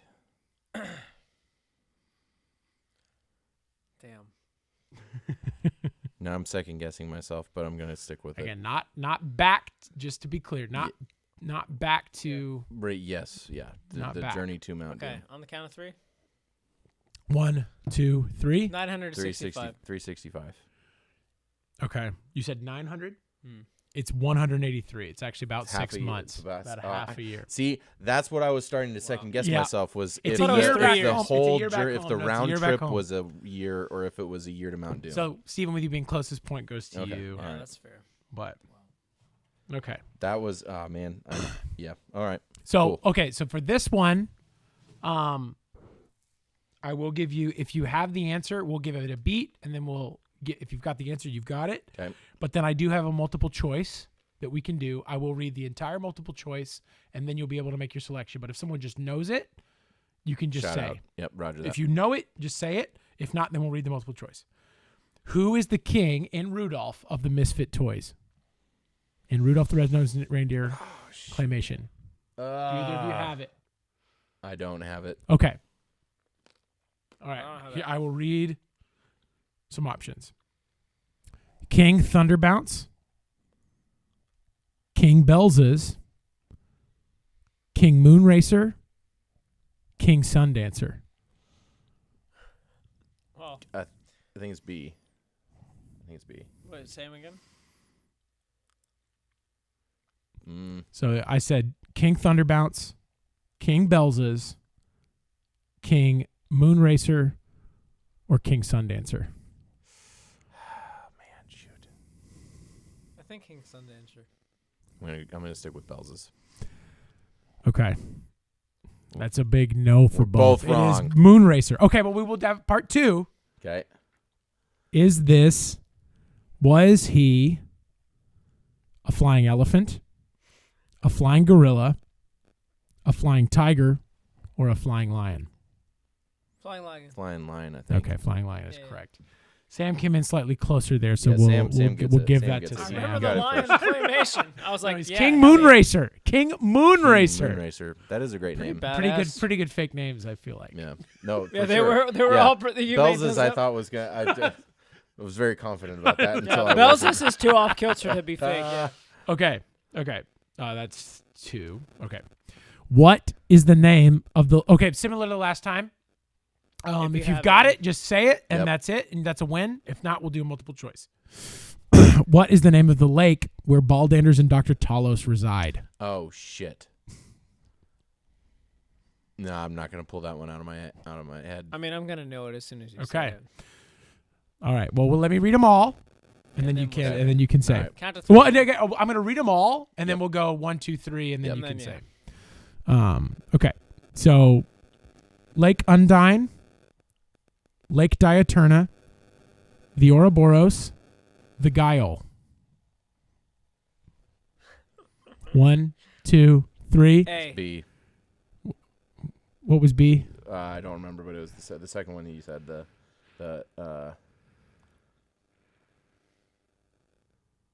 Lake Diaturna, Yeah. and you said A. Yeah. Lake Undine. Okay, it is Diaturna. Damn it. Yes. I didn't number these, so I should do that right. Okay. Here's one. I don't know how to do this corporately as well, but name the 7 worlds of Wizard Knight. I came up with this question. I Really? made this question also. Elysian.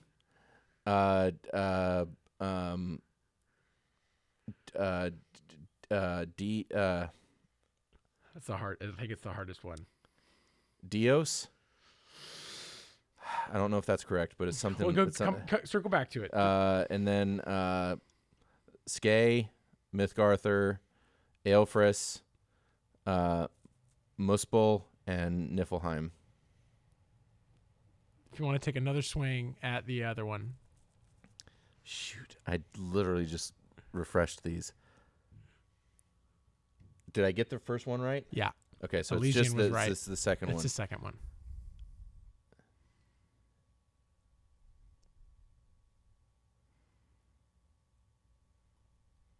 This is fantastic radio. Myth-Arthur. It's something. You're close. Dio. What I said. It's Dios, not didn't Dios. I? It's not Dios, but that's close. It rhymes with the right one. Cleos. There it is. Cleos. You got it. Yeah. Fuck yeah. Amazing. Steven maintains his obsession with Wizard Knight. Amazing. Okay, this one doesn't have a. This is why I said we needed to have more than 5 questions. Yeah. No, it's perfect. And then I've got a couple more. This is a 2-parter. But you get 2 answers. This I don't have a multiple choice for this. But who was Maduke's mother and father?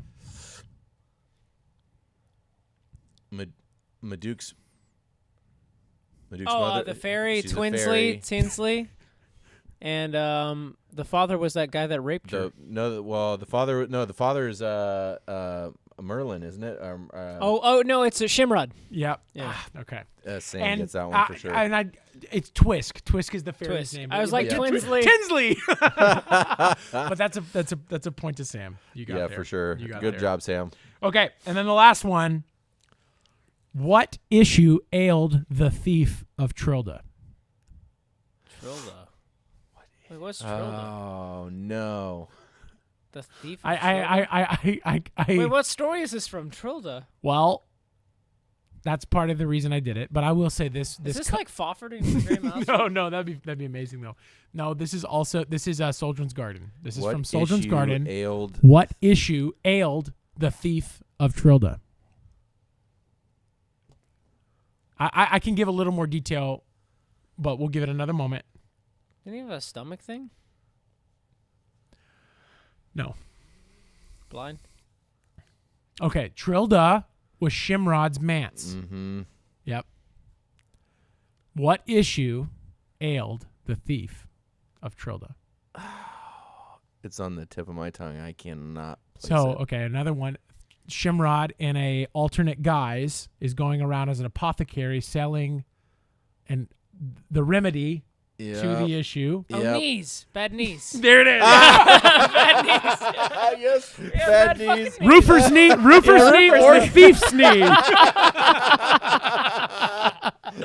I totally forgot about that part. Oh, that was I brilliant. love Shimron, man. Oh, Shimron's the These man. fake snake oil type Yeah. doctors. Fantastic. Shit, But it's also Fantastic. he's like offering the thing just to catch the thief. Bad knees. I thought that was a good. That was great. good one. That was Yeah. fantastic. Okay. All right. So now that's our second round of our quiz. We each have some personal end of year lists. Sam, do you want to start?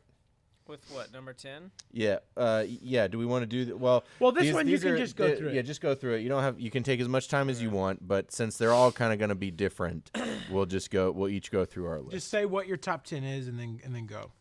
Yep. So, of the year? No, this is just your a personal list of some kind. Yeah. Okay. I have up to 7. That's fine. Do you want one of us to start? Maybe. Okay. Well, I can do mine. So these are the top 10 things I watched this year. It's both TV and movies, but number 10 is a show that's on right now that's not finished, but it's called I Love LA, about some girls being influencers in LA, and it's just very funny listening to the way the youngins speak. It's just seriously hilarious, and it has an absolutely phenomenal Elijah Wood cameo Nice. in one of the episodes. Number 9 was Department Q, which was a really fantastic Scottish set murder mystery. That especially the setup of it was phenomenal.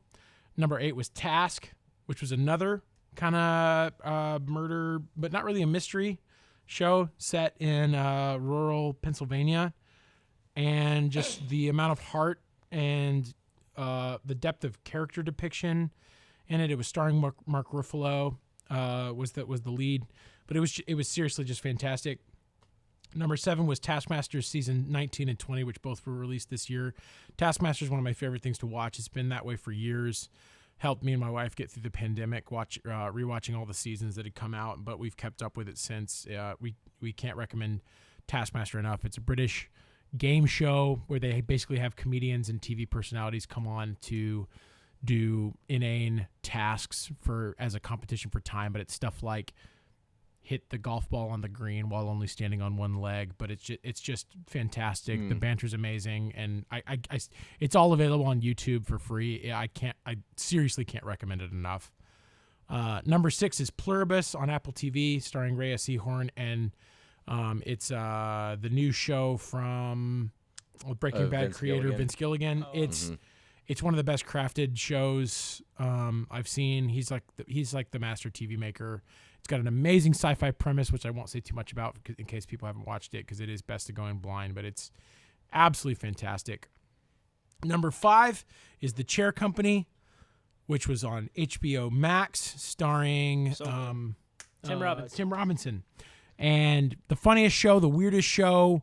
I felt so many things. I don't know if I've laughed harder at anything this year than The Chair Company.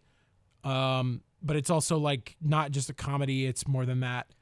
Number 4 was going to the Belcourt and seeing Mulholland Drive after David Lynch passed. That was this year. That was this year. Okay, I need to. And it was absolutely phenomenal. I love that movie. Seeing it in theaters was very special. And it was like a very special way to commemorate one of my favorite directors. Number 3 was Andor, which is Tony Gilroy's spy Star Wars show. The second season was just absolutely breathtaking, absolutely phenomenal. Has every right to be the best thing I watched this year, except for how much I loved the top 2. But it takes Star Wars very seriously. but also like grounds it. And Tony Gilroy is just an absolutely incredible writer. I've enjoyed his films for a long time, and so I can't recommend Andor enough. It's actually fantastic. If you don't like Star Wars, you'll actually probably enjoy Andor. Backstory into the world like helps, but also if you're a Star Wars enjoyer, like Andor is amazing. One Battle After Another was my second favorite thing I watched this year good. from Paul Thomas Anderson. Just so funny, so amazing. Captures kind of this crazy moment we're in the world in this very unique, special way, and also captured like fatherhood in this very special way, and just absolutely phenomenal. Brief sidebar on that because we went and saw that together. We had a little did. double date, but that was similar to my reaction to Vonnegut. I went into that movie. I think I watched one trailer and I thought it was going to be extremely serious, which it is. I was not anticipating to laugh out loud multiple times. It in is that movie. so funny. It is Leo so falling off the roof. funny. It's just the best. Leo falling off the roof, the Christmas Adventurers Club, like Just absolutely outrageous. Sean Penn getting like super the whole scene of Leo sensual trying. for- Oh my God! But the whole scene of Incredible. Leo trying to remember the code. The passcode. While stoned Oh out my of his God. mind, and then the reveal of what the actual passcode was, like it's so just good. phenomenal movie. So good. Excellent choice. Then my favorite thing I watched this year was Nathan Fielder's second season of The Rehearsal, which is seriously like I've loved Nathan Fielder for a long time, and the things he'd put on television this year, like I just didn't know were possible. They were so outrageously funny, but also then so often so outrageously uncomfortable. And then like as you're watching it, you're questioning what you're watching, and the way it made me think about being human and what it means to be human.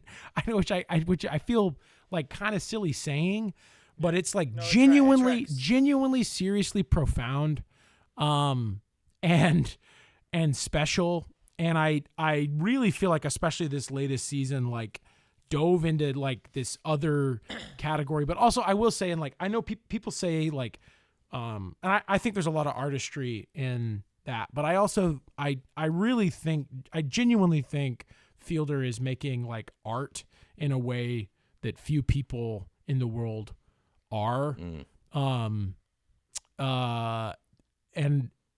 I really don't say that lightly, but like, because I also think a lot of things are just entertainment, and that doesn't make them bad. That doesn't make them not worth your time, but it is just entertainment. But I will say some of this is subjective, but at least for me, Fielder manages to be profound. His Nathan For You show is mostly silly, but also kind of veers in this direction. But his recent show, The Rehearsal, manages to dive into areas that like comedy people, it feels like they shouldn't be able to do. And I just, again, I can't recommend it enough. Your mileage may vary because some people just can't do some of the comedy is uncomfortable in a way, and he's like working with real people in a way that some people just genuinely can't stomach. But I do think this second season is different and special. And it's only 6 episodes too, so it's a for a show, it's about 6 hours of content. And I genuinely can't recommend it enough. It's absolutely phenomenal. Fantastic. Amazing. Fantastic list. Thank you. Sam, you want to go? Sure. Okay. Number 10 was Dexter Resurrection, Interesting. which they like made a whole new season with Michael C. Hall about the character Dexter, and it actually is pretty good. It's not bad. Next would be Task. I thought that was great. Really fun show. I love that. Are we just talking like movies, basically? Well, It it's can be whatever you whatever want you to talk want. about, but So you can you're- also do yeah, you you can can- do a watch Yeah. list too. This is all movies, Yeah, basically. that's Mhm. fantastic. After that, as I watched those A24 films this year, A24. A24, Mm. whatever, Area 51 films. Pearl was really good. Mm. I don't know. I'm not familiar with that. What's her name? What's her name? Mia. Mia Goth. Yeah, she Okay. is insane. So Pearl was really good. I I'll shout watched. well, just sidebar real quick because I didn't do a list of movies. But speaking of Mia Goth, I do want to shout out Guillermo del Toro's Frankenstein. She's yeah, in that. that's And coming up in my list. okay, too, yeah. awesome. Well, So Mia Goth was big year for Mia Goth for me. Pearl was great. After that, I think the second season of Squid Games came out this year, mm-hmm. and that was amazing. Made me cry just like the other one. Then did Nosferatu come out this year? It came out at the very end of last Very year, end but of I last did year. see it. I did Yeah. see it this year as well. It was I the very count it end as of this last year a little Yeah. bit. That's fine. Yeah. So great. And then just in general, Dracula always is in my top. Just Mhm. like the story of it is so great. Frankenstein's after that. It was so good. It was really great. Jacob Elordi surprised me in a lot of ways with that. I also watched Midsommar for the first time this year, Brilliant. which is crazy. A Mhm. horror movie in broad daylight. Mhm. Just Yes, truly, yeah. like very, very, very interesting. Same dude who did Hereditary. Hereditary, Yeah, yeah. Ari Aster. but I think I like this one better than Hereditary. Then I would put Mulholland Drive. Just watching that with you, that was a great thing. And then one battle after another is my number one for this year for sure. Yeah, So good. it's such a phenomenal movie. Yeah. Again, since I'm not talking about movies, I do want to piggyback just slightly, and I want to shout out K-pop Demon Hunters. Yeah. That's the movie that I've watched most this year. Again, I have 2 daughters that are the exact right age, but it's a fantastic movie. If you haven't watched it, watch it. The movie I've watched the most this year without ever watching it one time through all the way is Cars 2. Yep. You can piece together what happens. I've kind of got it now, finally. There's a guy.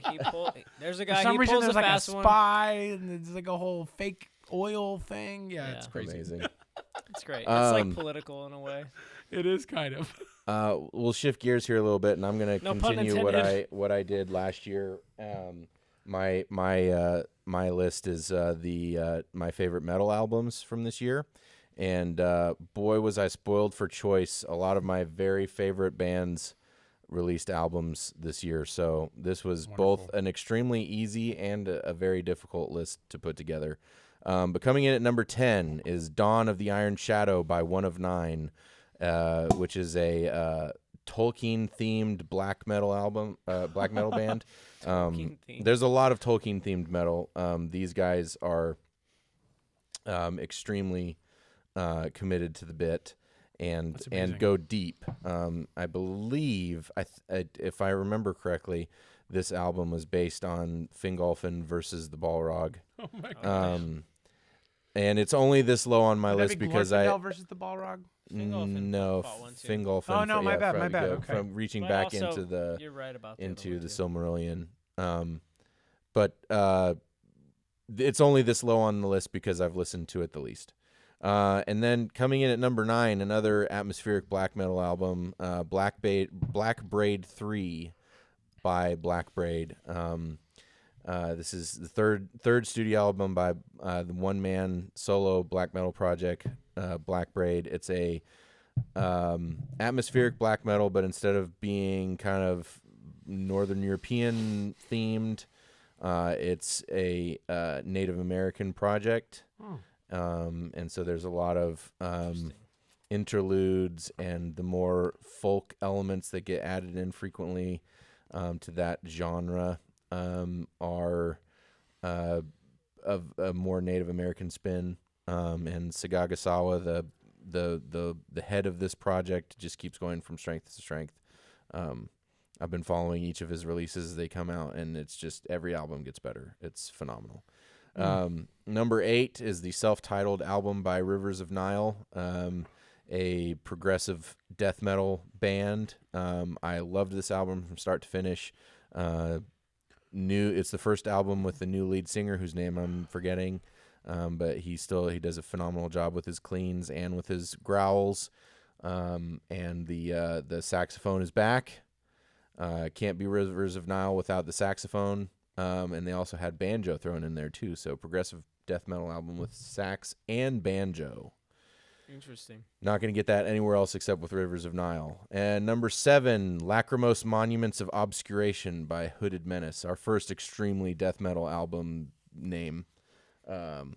Hooded Menace, Finnish death doom band, one of my all-time favorites, and this is just they're doing their thing. Although I will say there were some interesting kind of almost heavy metal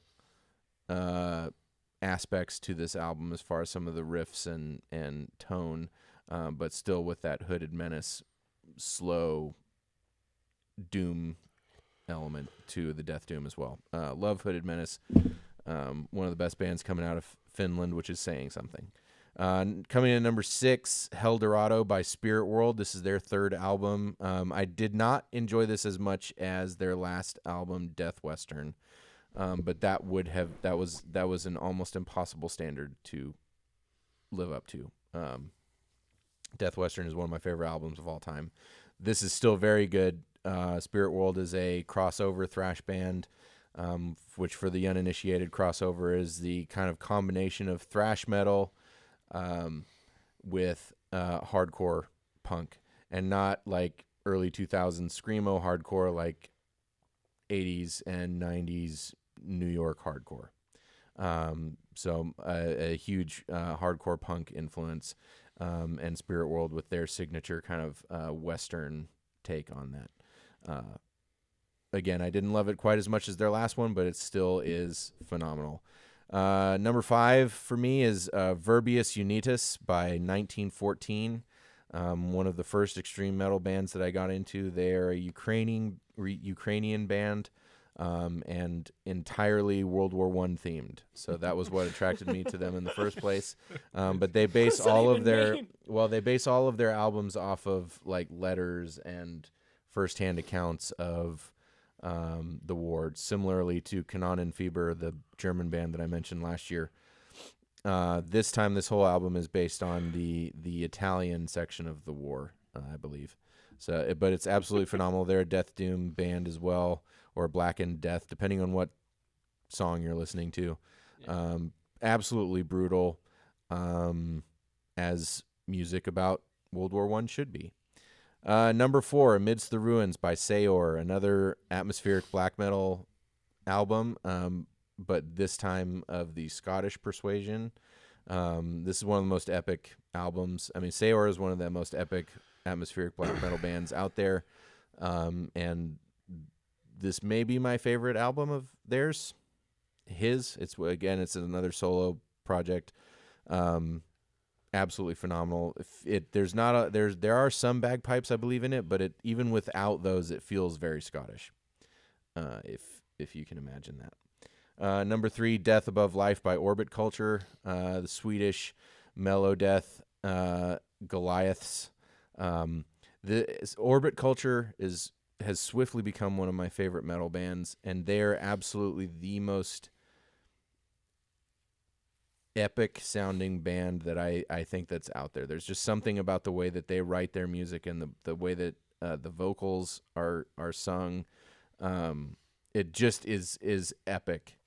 It's dark, it's brutal, but it is epic in scope, that in a way that shouldn't be coming out of just, I think there's 5 guys in the band. Amazing. Number 2, Lonely People with Power by Deaf Heaven. I guess they're a post-black band. I was not familiar with their music before this, but I adored this album from start to finish. Have re-listened to it and returned to it frequently. It's just the thing that I love about metal is the feeling that I get from it, and that's why I don't like some of the kind of second wave black metal, and I like the atmospheric stuff. I like the stuff that is communicating some hard to access or hard to deal with feelings, and I think Lonely People with Power really communicated that, and it felt very appropriate for the era that we are living through. And then number 1, this was the easiest number 1, was To Vastland by Havakruunu, probably my favorite metal band They're a Finnish pagan black metal band, and they're 4 albums in, and they just keep getting more epic and refining their sound more and more. And it's it's black metal mixed with heavy metal. It's epic beyond belief, and soaring gang vocals alongside these raspy but epic, more black metal vocals. And this kind of it feels like if Rohan was metal, it would be Havakrunu. Rohan is metal. Rohan is metal, but if Rohan was specifically a metal band, it would be Havakrunu in my mind. So, absolutely love them. They sing in Finnish, which I love it when bands sing in their native languages. So yes, I adore Havakrunu from the motherland, and Tavasland was a phenomenal outing for them. So now, final part of our quiz game. That would be me. All right, let's see here. We used up one of my questions already. Uh-oh. All right. Okay. What year did Professor Tolkien cross over to the Undying Lands? What year did Tolkien die? Oh man. 55. It's an insane series of numbers. 19. 69? I don't know. No. We can do the same thing with the years number. I'll tell whoever gets closest gets the point. I said 55. Sam says 55. I know it's that. Not sorry, but I know that's wrong. It's in the 70s, but 19. 75.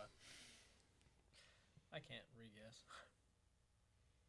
I'm gonna go with 1972. You get the point, and you're 1 year short. And the reason why it's so wild is that 1973, 1973, which is the reverse of 3 rings for the elven kings under the sky, 7 for the dwarf lords in their halls of stone, 9 for mortal men doomed to die, 1 for the dark lord in his dark throne. Wow. Yeah, it's the exact reverse was when he passed away. I knew it was several years before, because I remember Silmarillions published in 77, and it was published posthumously, and it was. That's awesome. He died in reverse of Isn't that his wild? brilliant creation. All right, let's see. Wow. Here's a slightly easier one. What gifts does Father Christmas give to Peter, Susan, and Lucy in The Lion, the Witch, and the Wardrobe? Okay. A sword, a bow. I don't know, strength. I forget Edmund and Lucy. A sword, a bow. I'll give you one hint because you're both only halfway right. Kinda. He gives two. He gives 2 gifts to everybody. Oh yeah. Oh wow. I do not remember at all. Like a cloak? Does he give a horn? Horn? A horn. A horn to Peter and a sword. Not quite. No, horn to Edmund. No, Edmund doesn't. Edmund's not there. He's Oh, with the no, White Witch. right. Just Peter, Susan, and Lucy. My bad. Peter, Susan, Lucy. Oh no, the horn is to Susan, and the bow. Yep. Yeah. Peter gets a sword Yeah. Duh. and a shield. Yep. And Lucy gets A cloak? a dagger No cloak. Yes, dagger. and a pouch. Not quite, but I'll get one. I'll let you have one more guess. A healing potion. There you go. Oh, yes. Yep. But it is in the BBC. It's in a little. Right. pouch. It's a pouch. That's yeah. what I was picturing. I mean, in how my do you head. pack a potion in a pouch? I know. Yeah. No, but a healing draft. Yeah. Yes. He And does not, Edmund's he not- does and not Edmund's not- intend. and He does Edmund's not not intend there. her to fight. So I feel like I got some points in that. I got right. bow, sword, and pouch. I mean, I'll give you potion. each. I'll give you each a point. Nice. That's very fair. I need the honor. All right. This one is funny to me. me. But this might be a difficult one. So if this is just a total wash, then I'll throw another one in there. In Charles Dickens' A Christmas Carol, what character was, quote, very attached, unquote, to Ebenezer Scrooge? His nephew. No. Oh. His employee. This is read pretty it obscure. again? This is pretty obscure, but it is extremely funny. In Charles Dickens' A Christmas Carol, what character was, quote, very attached, unquote, to Ebenezer Scrooge? And it's obscure. I'll clarify by young Ebenezer Scrooge. Oh. And it's not the girl. What character was very attached to young Ebenezer Scrooge? I don't remember his lore so much. If we need to pass on this, that's fine. I've got another extra. I've got enough that I we kind can of just do. want to know what the extra is, but no, I don't want to pass Yeah, either. I don't Okay. think I can answer The that. answer is Dick Wilkins. Okay. And the Yeah. quote from the book is, "Dick Wilkins, to be sure," said Scrooge to the ghost. "Lord bless me, there he is. Ah, he was very attached to me, was Dick." That's amazing. Oh. Yeah. What's Dick? Yeah. That is I'm in the middle of reading Christmas Carol In to the context, it's family amazing. this year. Yeah. Okay, so that one will be a wash. So on question 3, who gifts Harry Potter his 2 broomsticks? Sirius Black and Dumbledore. Is it the same person? No, it's 2 different people. Sirius Sam's Black almost is right. one. Sirius Black is right. Oh, Lupin. Is Fuck. it McGonagall? Yes. Yeah. Damn All it. right, so a point to Half each and of half. you. Yeah. Wait, which one does McGonagall McGonagall gives- give him? The she gives the- Firebolt? She gives him the The Nimbus. first one. Yeah. Oh yes, the upgraded one is definitely All right, with let's see. Azkaban. What Star Wars character was introduced in the Star Wars Holiday Special? If you damn need it. if you need a hint, I can give you a hint that will It's- probably. Is it the Ewok? A hint would be good. I don't know. Okay. I don't know what movie. It All right, came- get ready to guess correctly if you. Is it but Boba Fett? yes. Okay, it's Boba Fett. Yep. Yeah. Yeah. The hint was going to be it's Steven's favorite character. Okay. All Fett. right. Because it came out before the second movie. Okay. Do you guys each have your phones or something to write things down? Because this is how we're gonna have to do this. I'm gonna put 30 seconds on the timer. Sam, do you have something to write down I mean, if Daniel, my phone is filming us. on your pad or something? But I'm gonna set a 30-second timer. I'll make it 40 seconds, and I might cut this down. In 40 seconds, write down as many names as you can remember of the 10 who were taken from the Black Company. Oh no. On your mark, get set, go. Shit.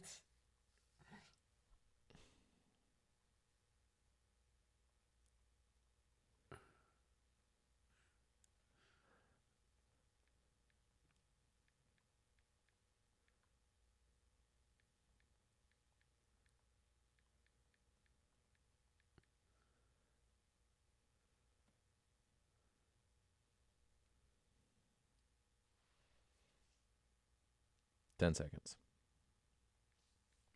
Okay, there we go. Oh man. And time.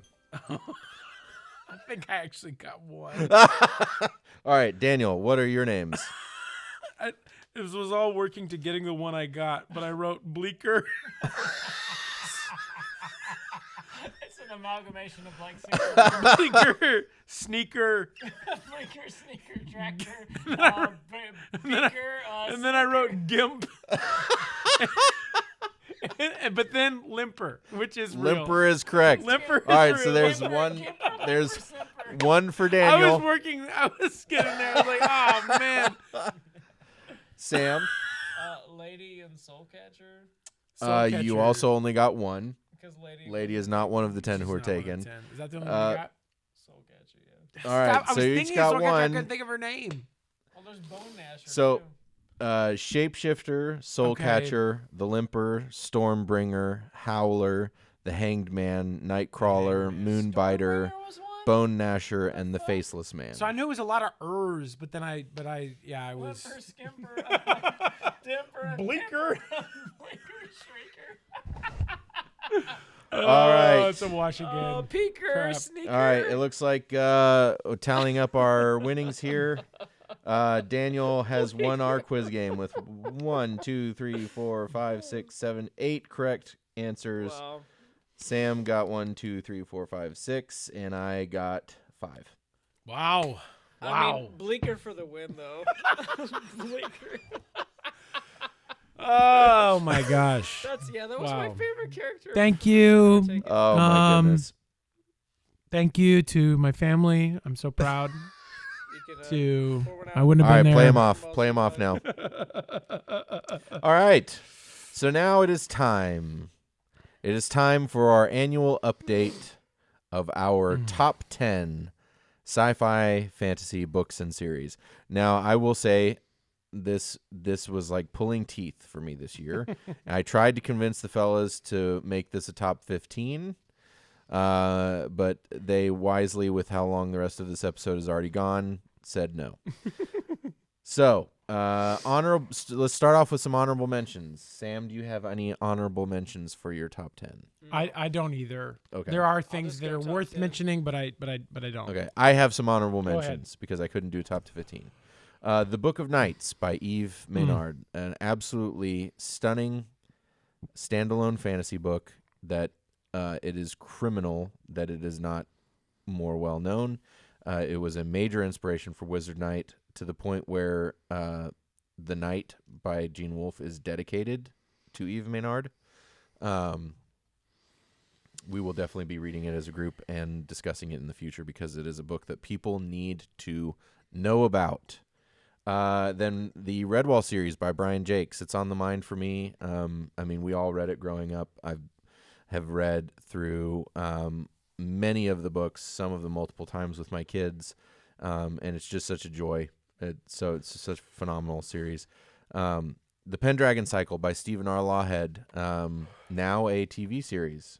Or I don't know if it started, but it will be shortly on, unfortunately, on Ben Shapiro's network that I'm forgetting the name of. But then again, also like there's enough Christian mythology in that series that a more secular network would not have probably Picked it up. wanted to do it.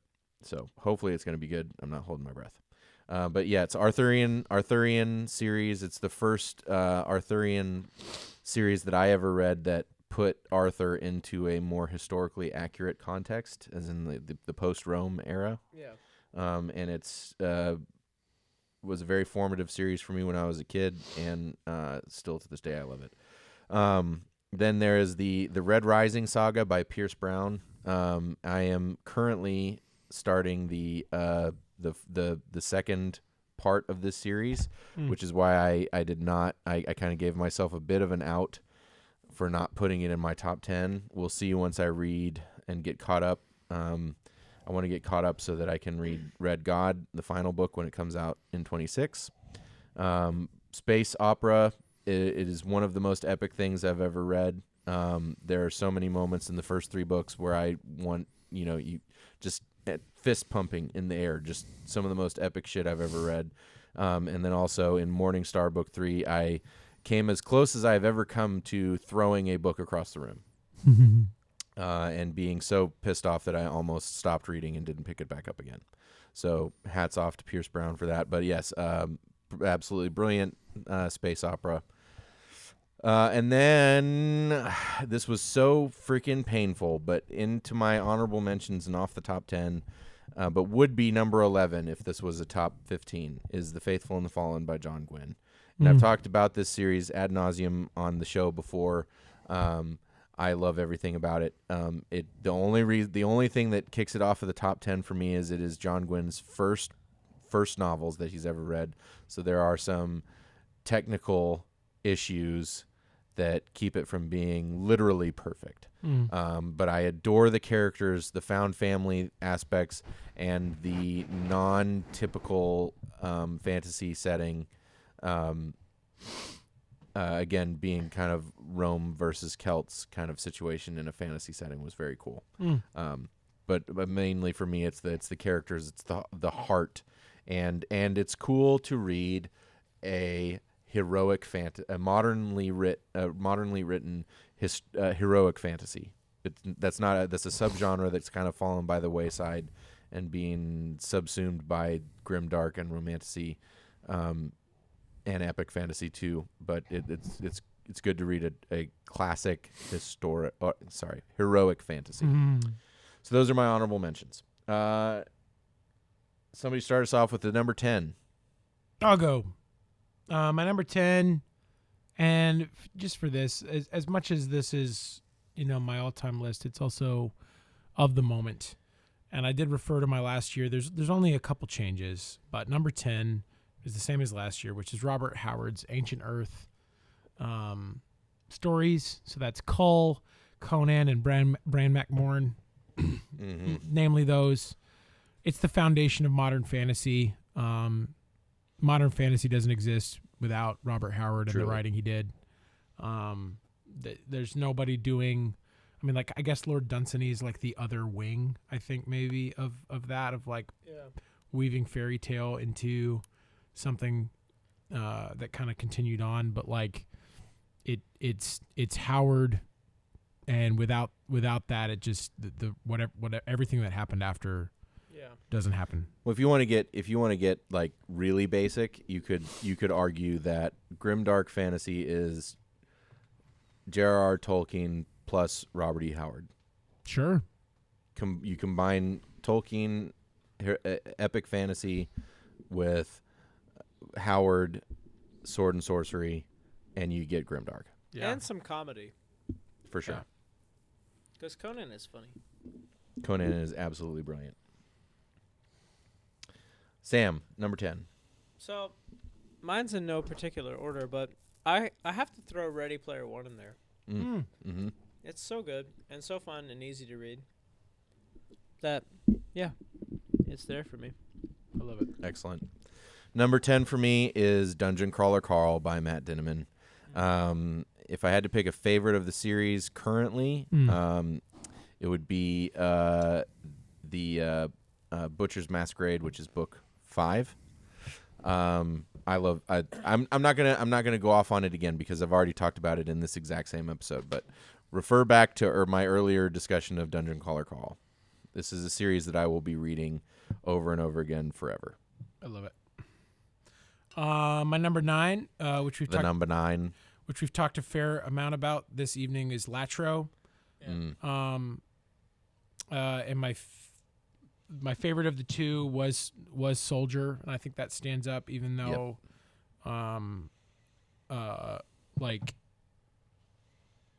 it's not complete without both sides, but it's just a phenomenal tale. The way you get to kind of the way the world envelops is fantastic. I love diving into it, but I'm excited to just keep thinking about Latro for years to come. Mm-hmm.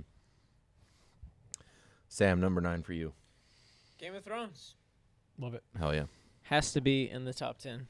Even though it's not done, some of the beats, some of the story, it's just too damn good to throw away. It's never going to get completed, and it will always be one of the greatest fantasy series ever written. And in the same breath, it will also be the series that I fantasize the ending of, rather than what is presented. Truly.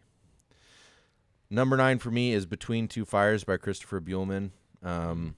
We had a whole episode about this book.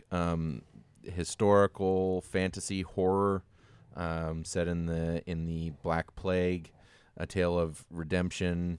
It's got the classic old man becoming a dad trope, and a whole bunch of every type of horror that I love: the body horror, the psychological horror, and the kind of religious horror, and coming at it from a Christian perspective.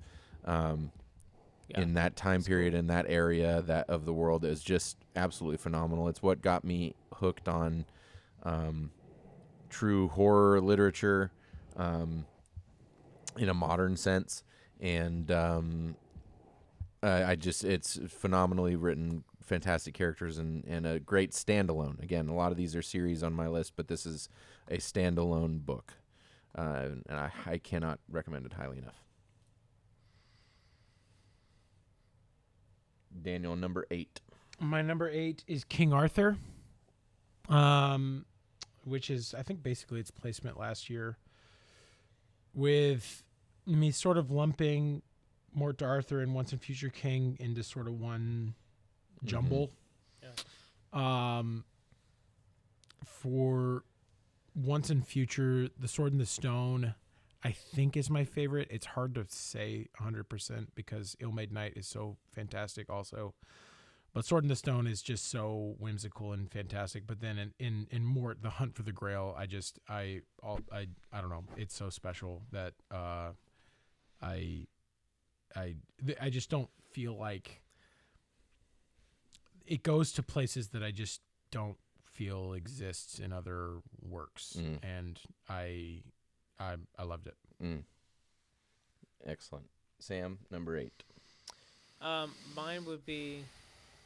So there's two parts to the answer, but it's Fafhrd and the Grey Mouser. But that specific story where they're at the trash heap with the people that are they're selling trash, but it looks better than it is. Yeah, and that moment where the Mouser's making out with the wall, and it's like a trash wall basically. That was absolutely that phenomenal. whole thing. And then Fafhr's like, "What are you doing? This is disgusting." Basically, and they have to fight this spider lady. That moment, and then all of the stories are just very good. Another wildly underrated and forgotten series that so many of nerds' favorite things would not exist without Fafhrd and the Grey Mouser. Yeah. My number 8 is Once and Future King by T.H. White. Yeah. Amazing. It's one of the most beautiful things I've ever read. I adore Arthur and Arthurian tales, and this kind of immediately became my favorite Arthurian story. It's set in that romantic period, the same as Mort Arthur. The ugly Lancelot too. Yeah, it's just such a fascinating take on Lancelot. I would agree. I think that Sword in the Stone is probably my favorite of the trio, but as a whole, the whole project together is just it's hilarious. It's heartfelt. It's whimsical. It's heartbreaking. It's beautiful. It had me literally laughing out loud and crying in the same book. Yes, Once and Future King is a forever favorite, and another book that I will be revisiting for the rest of my life. I love it. My number 7 was Lioness, and I've already talked about enjoying Green Pearl this year, so I don't have to go on about it, but I love the whole series, and Green Pearl especially stands out as a book I just adore. So Jack Vance's Lioness trilogy is my number 7. Yeah. Excellent choice.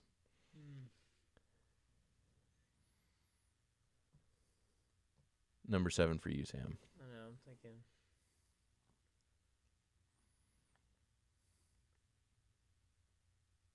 I mean, I can't put it in order, but Free Run's in there for sure. Right About There feels right too. All the arcs and amazing sort of adjacent tropes they're doing with time travel too, and just the golden thing and all that the transmutation stuff. It's incredible. It's picking up so many beats of every manga I love. The golden thing is transmutation. That's Full Metal. Time travel is basically everything. Yeah, just so good. It's in the top for sure. Free Run is incredible. Yeah. My number 7 is the Chronicles of Prydain by Lloyd Alexander. Yeah. It was a life-changing series when I was a kid, when I read it for the first time when I was 12 years old. And then I last year I read it through all the way again with my kids. And it's another one similar to Harry Potter, where reading it again as a man, especially reading Terran Wanderer, which was always my favorite as a kid. Right. Reading that one again specifically as an adult and as a man that's kind of like, just when you're getting to the point in my life where I kind of feel like I have things sort of starting to figure out. Sure. And looking back at the younger versions of myself, it was remarkably impactful reading it again, and it hits in a completely different way. Yeah, that's awesome. But it's still, even with all of that aside, it is still a fantastic, different kind of fantasy. It's much more it's because it's based in mythology, in an existing mythology. It's based in the Welsh mythology. It does actually feel like more like a kid's version of, or young audience version of, something like Broken Sword than it does Lord of the Rings. Even though there's obvious parallels to Lord of the Rings, especially with characters like Gurgi. Yeah. Mm-hmm.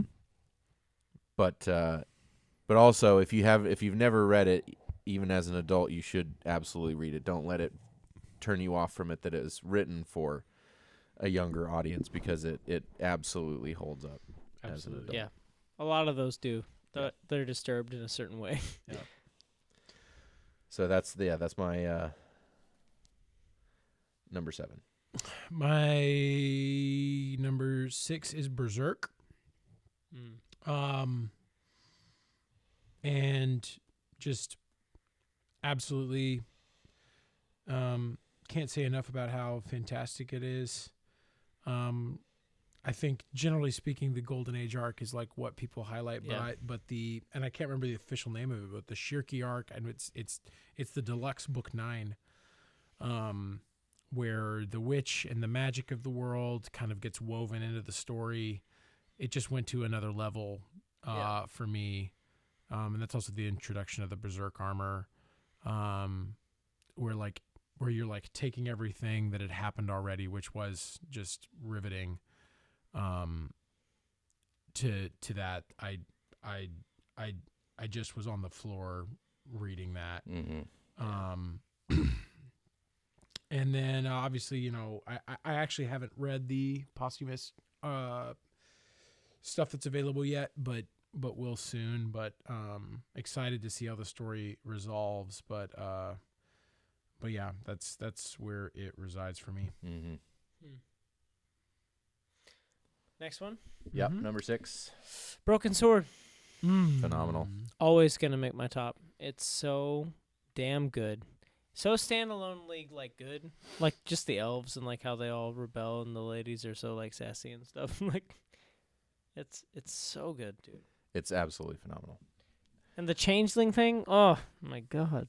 I remember reading it, it was a couple years ago now, and thinking, like, why do people not know about this? Why is this not in every discussion about important and phenomenal and awesome and just metal fantasy? Yeah. Like, it's so good. All right, number 6 for me is The First Law by Joe Abercrombie. Right. I'm reading the latest trilogy of that currently, but the original trilogy is fantastic. We've talked about it many times. Mm-hmm. Lord Grimdark, it is the quintessential Grimdark trilogy, modern Grimdark trilogy, and his character work. You know exactly who's the main character for that chapter, the viewpoint character is for the chapter, just by reading the first few lines of prose. You can tell exactly whose point of view it's from, and Abercrombie is phenomenal at that and everything but that original trilogy. And then also I read the 3 standalones this year as well, which standalone doesn't really feel right because they are individual stories, but I hesitate calling them standalone anymore because they take place chronologically and the stories in them impact the stories going forward. But those are all excellent, and what was really fun that I found about them was they're in the same universe and they're still grimdark stories, but they're different genres of stories. Yeah. So like Best Served Cold is a heist revenge story. Mm-hmm. The Heroes is straight up war movie. It's a war story. And then Red Country is a Western. It's very, very cool That's how fun. he managed to keep his grimdark fantasy style, but incorporate these other genres into it. So, I love that. That's great. yeah, love Joe Abercrombie and love The First Law. Number 5. My number 5, and this is the last change to my list. The rest of it was like a shuffling. And then the top 4, full disclosure, is the exact same as last year, but but my number 5 is Harry Potter. Yep. spawned by reading the fanfic, which is what I'm most keen on right now. But it really was it was special to revisit the world through another pair of eyes, which also made me re-enjoy. I'm gonna do maybe with the full cast version or one or the other, but I'm gonna revisit the actual source material again soon. But I also still feel very close to it, even though it's been a number of years since I've actually read it. Through some semblance of film watching and book reading over the years, and also my wife just literally listens to it all the time, so it's just like feels like just sort of present a lot. But yeah, Harry Potter's my number 5. Phenomenal. Samwise.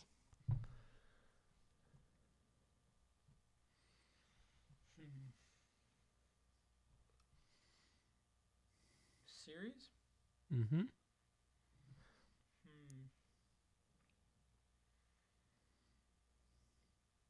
I'm drawing a blank, man. You go. I'll go. My number 5 is Berserk by Kentaro Miura. I think this is the same place that it was last year, roughly, but it's the only manga that I have on my list. To me, I could see Frieren also doing the same thing as the series progresses, but to me, Berserk lives in the same realm that something like Watchmen does, where it transcends the medium and is literature. And the story that it tells, the characters, it hits every box for me. It also does the most important aspect of grimdark, which is a lot of I think a lot of grimdark misses a key point, which is hope. Yeah. Mike talks about this. Daniel Green has talked about this on his channel a lot. But without hope, No point. grimdark just becomes very nihilistic and dark for dark's sake, and can start to edge towards the edgelordy realm. And for all that, Berserk is the darkest thing that I've ever read. Yeah. And has some of the worst things that I have ever read. Not worst in quality, but worst morally, and just horrific things happening to characters. There is still a glimmer of hope in it, even if it's just that even if it's just the fact that Guts will never give up. There's that glimmer of hope that is inspiring, frankly. So yeah, I love Berserk, and then for me, the art in it is unmatched. I've never seen art in any comic medium, and rarely frankly in fine art out in the world that matches some of what Kentaro Miura did. And I have read the new stuff, and it's good. And I am confident in their doing literally everything within their power to end his story the way that he wanted, but it's not the same. Yeah, and that's just it is what it is. Yep. But that's my number 5. My number 4 is Frieren. Mm-hmm. And the Golden City arc being the pinnacle of the series so far. We've talked a lot about Frieren over the evening. It's just fantasy at its purest and its finest, and just distilled into something really wonderful, while also being inventive in the genre, and incorporating your classic some like very classic shonen ideas, but it's at number 4. It's where it was last year for me, but I just adore it. I Yep. could just live there forever. Yep. And that's number 4 for me. Yeah. Number 4. Harry Potter. Yeah. Yep. Straight up. Or Love it. Dragon Ball Z. Well, that could be 4 and They're 5. tied, yeah. Yeah, you didn't both have a have- 5 You have yet. a 5. So You have 2 4s. Oh, well. There it is. there No, it no, is. no. Dragon Ball Z, I'm then just saying you have a tie. That's what's perfect. that'll be it. I'm not giving you a hard time. It's like, day in the life. 4 for me is also Harry Potter. I love And the only thing that kept it off my list last year was just how the length of time that had elapsed since I had really been in that it. That's in basically that world. same, And it's an annual thing from here on out, at least once a year. I adore it. I've already talked about it. I'm not gonna talk about it more, except it's number 4. My number 3 is Hunter x Hunter. It was last year. I still love it. It's special. It just tickles something in me that I can't describe. It was interesting actually revisiting Harry Potter, how much Harry Potter and Hunter x Hunter are actually similar. And also very different, but I love it so much. It's unique and special, and it manages to capture something that I loved in my childhood, but then revisits it in a way that I enjoy now, and that's both the manga and the anime that's been released. And yeah, I can't get enough of it. I love it so much. Yeah. Number 3 for you, Sam. Number 3.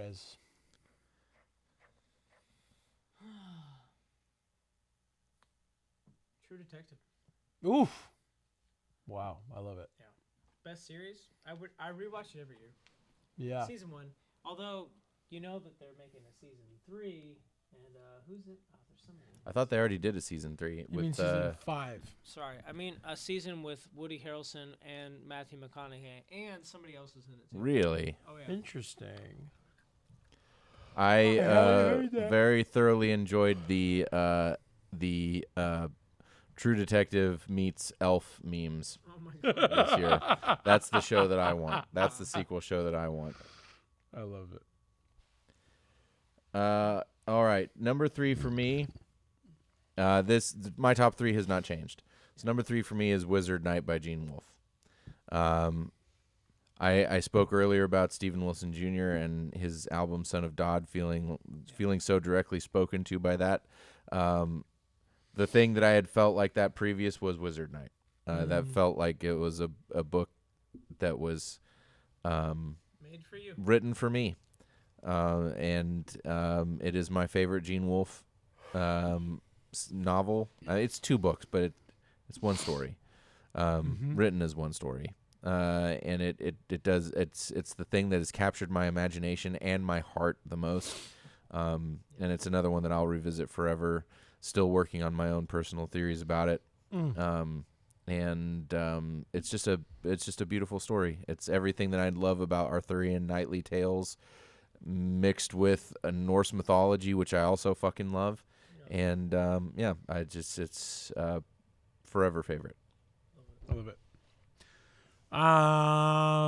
Continuing on that, my number 2 is The Solar Cycle by Gene Wolfe.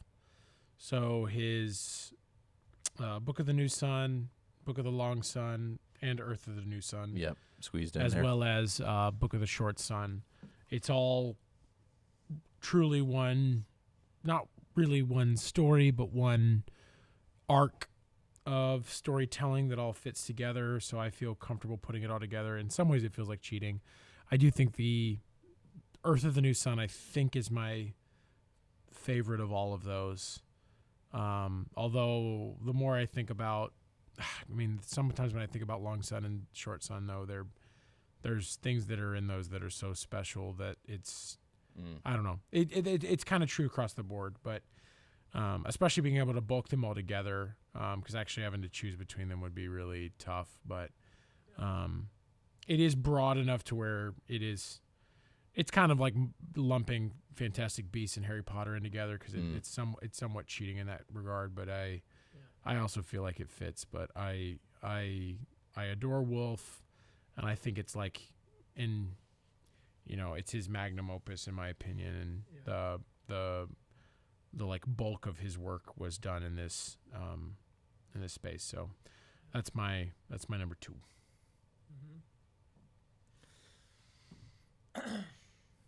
The Leftovers. I love The Leftovers. So good. I know we're on a TV tangent now, but it's so amazing. It's really genuinely phenomenal. Yeah. Especially the second season, but the first season is unique, and it's like just like total bleak chain-smoking sadness. Oh my gosh, it's crazy. Yes, absolutely phenomenal. Number 2 for me is The Chronicles of the Black Company by Glenn Cook. I'm going to say The Adventures of the Christmas Club. No, The Chronicles of the Black Company. I'm not going to, like I said, I've already talked about it in this episode, to say nothing of all the other episodes. Military fantasy, the origins of Grimdark, and Glenn Cook's magnum opus. And I love it. I revisit it, at least parts of it, every single year, and I have since 2008. And I cannot wait to see how he continues the series. Is our number 1 the same? Probably. My number 1's Middle Earth. Yep. I mean, you could say Lord of the Rings. Again, that's another one. It's like somewhat cheating.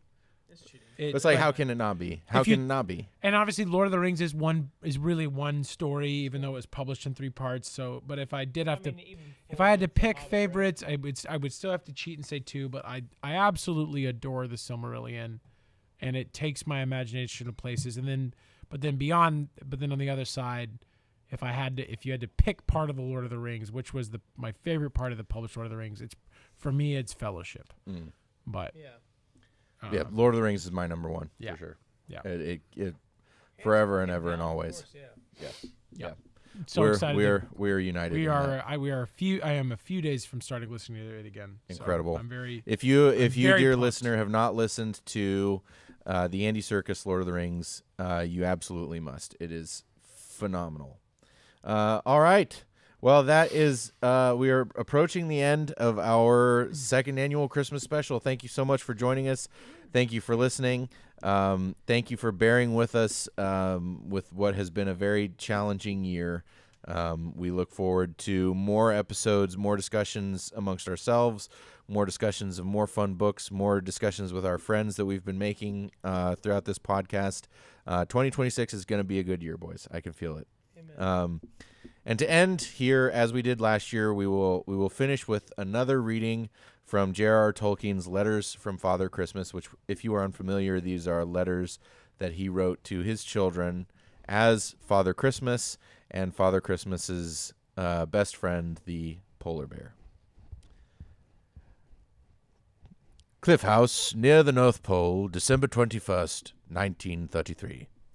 My dears, another Christmas, and I almost thought at one time in November that there would not be one this year. There would be the 25th of December, of course, but nothing from your great, etc. grandfather at the North Pole. My pictures tell you part of the story. Goblins. The worst attack we have had for centuries. They have been fearfully wild and angry ever since we took all their stolen toys off them last year and dosed them with green smoke. You remember the red gnomes promised to clear all of them out. There was not one to be found in any hole or cave by New Year's Day. But I said they would crop up again in a century or so. They have not waited so long. They must have gathered their nasty friends from mountains all over the world, and been busy all the summer while we were at our sleepiest. This time we had very little warning. Soon after All Saints' Day, Polar Bear got very restless. He now says he smelt nasty smells, but as usual he did not say anything. He says he did not want to trouble me. He really is a nice old thing, and this time he absolutely saved Christmas. He took to sleeping in the kitchen with his nose towards the cellar door, opening on the main stairway down into my big stores. One night, just about Christopher's birthday, I woke up suddenly. There was squeaking and spluttering in the room and a nasty smell, and in my own best green and purple room that I had just done up most beautifully. I caught sight of a wicked little face at the window. Then I was really upset, for my window is high up above the cliff, and that meant there were bat-riding goblins about, which we haven't seen since the Goblin War in 1453 that I told you about. I was only just quite awake when a terrific din began far downstairs in the store cellars. It would take too long to describe, so I have tried to draw a picture of what I saw when I got down, after treading on a goblin on the mat. Only there were more like 1,000 goblins than 15. But you could hardly expect me to draw 1,000. Polar Bear was squeezing, squashing, trampling, boxing, and kicking goblins sky high, and roaring like a zoo, and the goblins were yelling like engine whistles. He was splendid. Say no more, I enjoyed it immensely. Well, it is a long story. The trouble lasted for over a fortnight, and it began to look as if I should never be able to get my sleigh out this year. The goblins had set part of the stores on fire and captured several gnomes, who sleep down there on guard, before Polar Bear and some more gnomes came in and killed 100 before I arrived. Even when we had put the fire out and cleared the cellars and house, I can't think what they were doing in my room, unless they were trying to set fire to my bed. The trouble went on. The ground was black with goblins under the moon when we looked out, and they had broken up my stables and gone off with the reindeer. I had to blow my golden trumpet, which I had not done in many years, to summon all my friends. There were several battles. Every night they used to attack and set fires in the stores before we got the upper hand, and I am afraid quite a lot of my dear elves got hurt. Fortunately, we had not lost much except my best string, gold and silver, and packing papers and holly boxes. I am very short of these, and I have been very short of messengers. Lots of my people are still away. I hope they will come back safe, chasing the goblins out of my land, those that are left alive. They have rescued all my reindeer. We are quite happy and settled again now, and feel much safer. It really will be centuries before we get another goblin trouble. Thanks to Polar Bear and the gnomes, there can't be many left at all. And, Father Christmas, I wish I could draw or had time to. You have no idea what the old man can do. Lightning of fireworks and thunder of guns. Polar Bear certainly has been busy helping, and double help, but he has mixed up some of the girls' things with the boys in his hurry.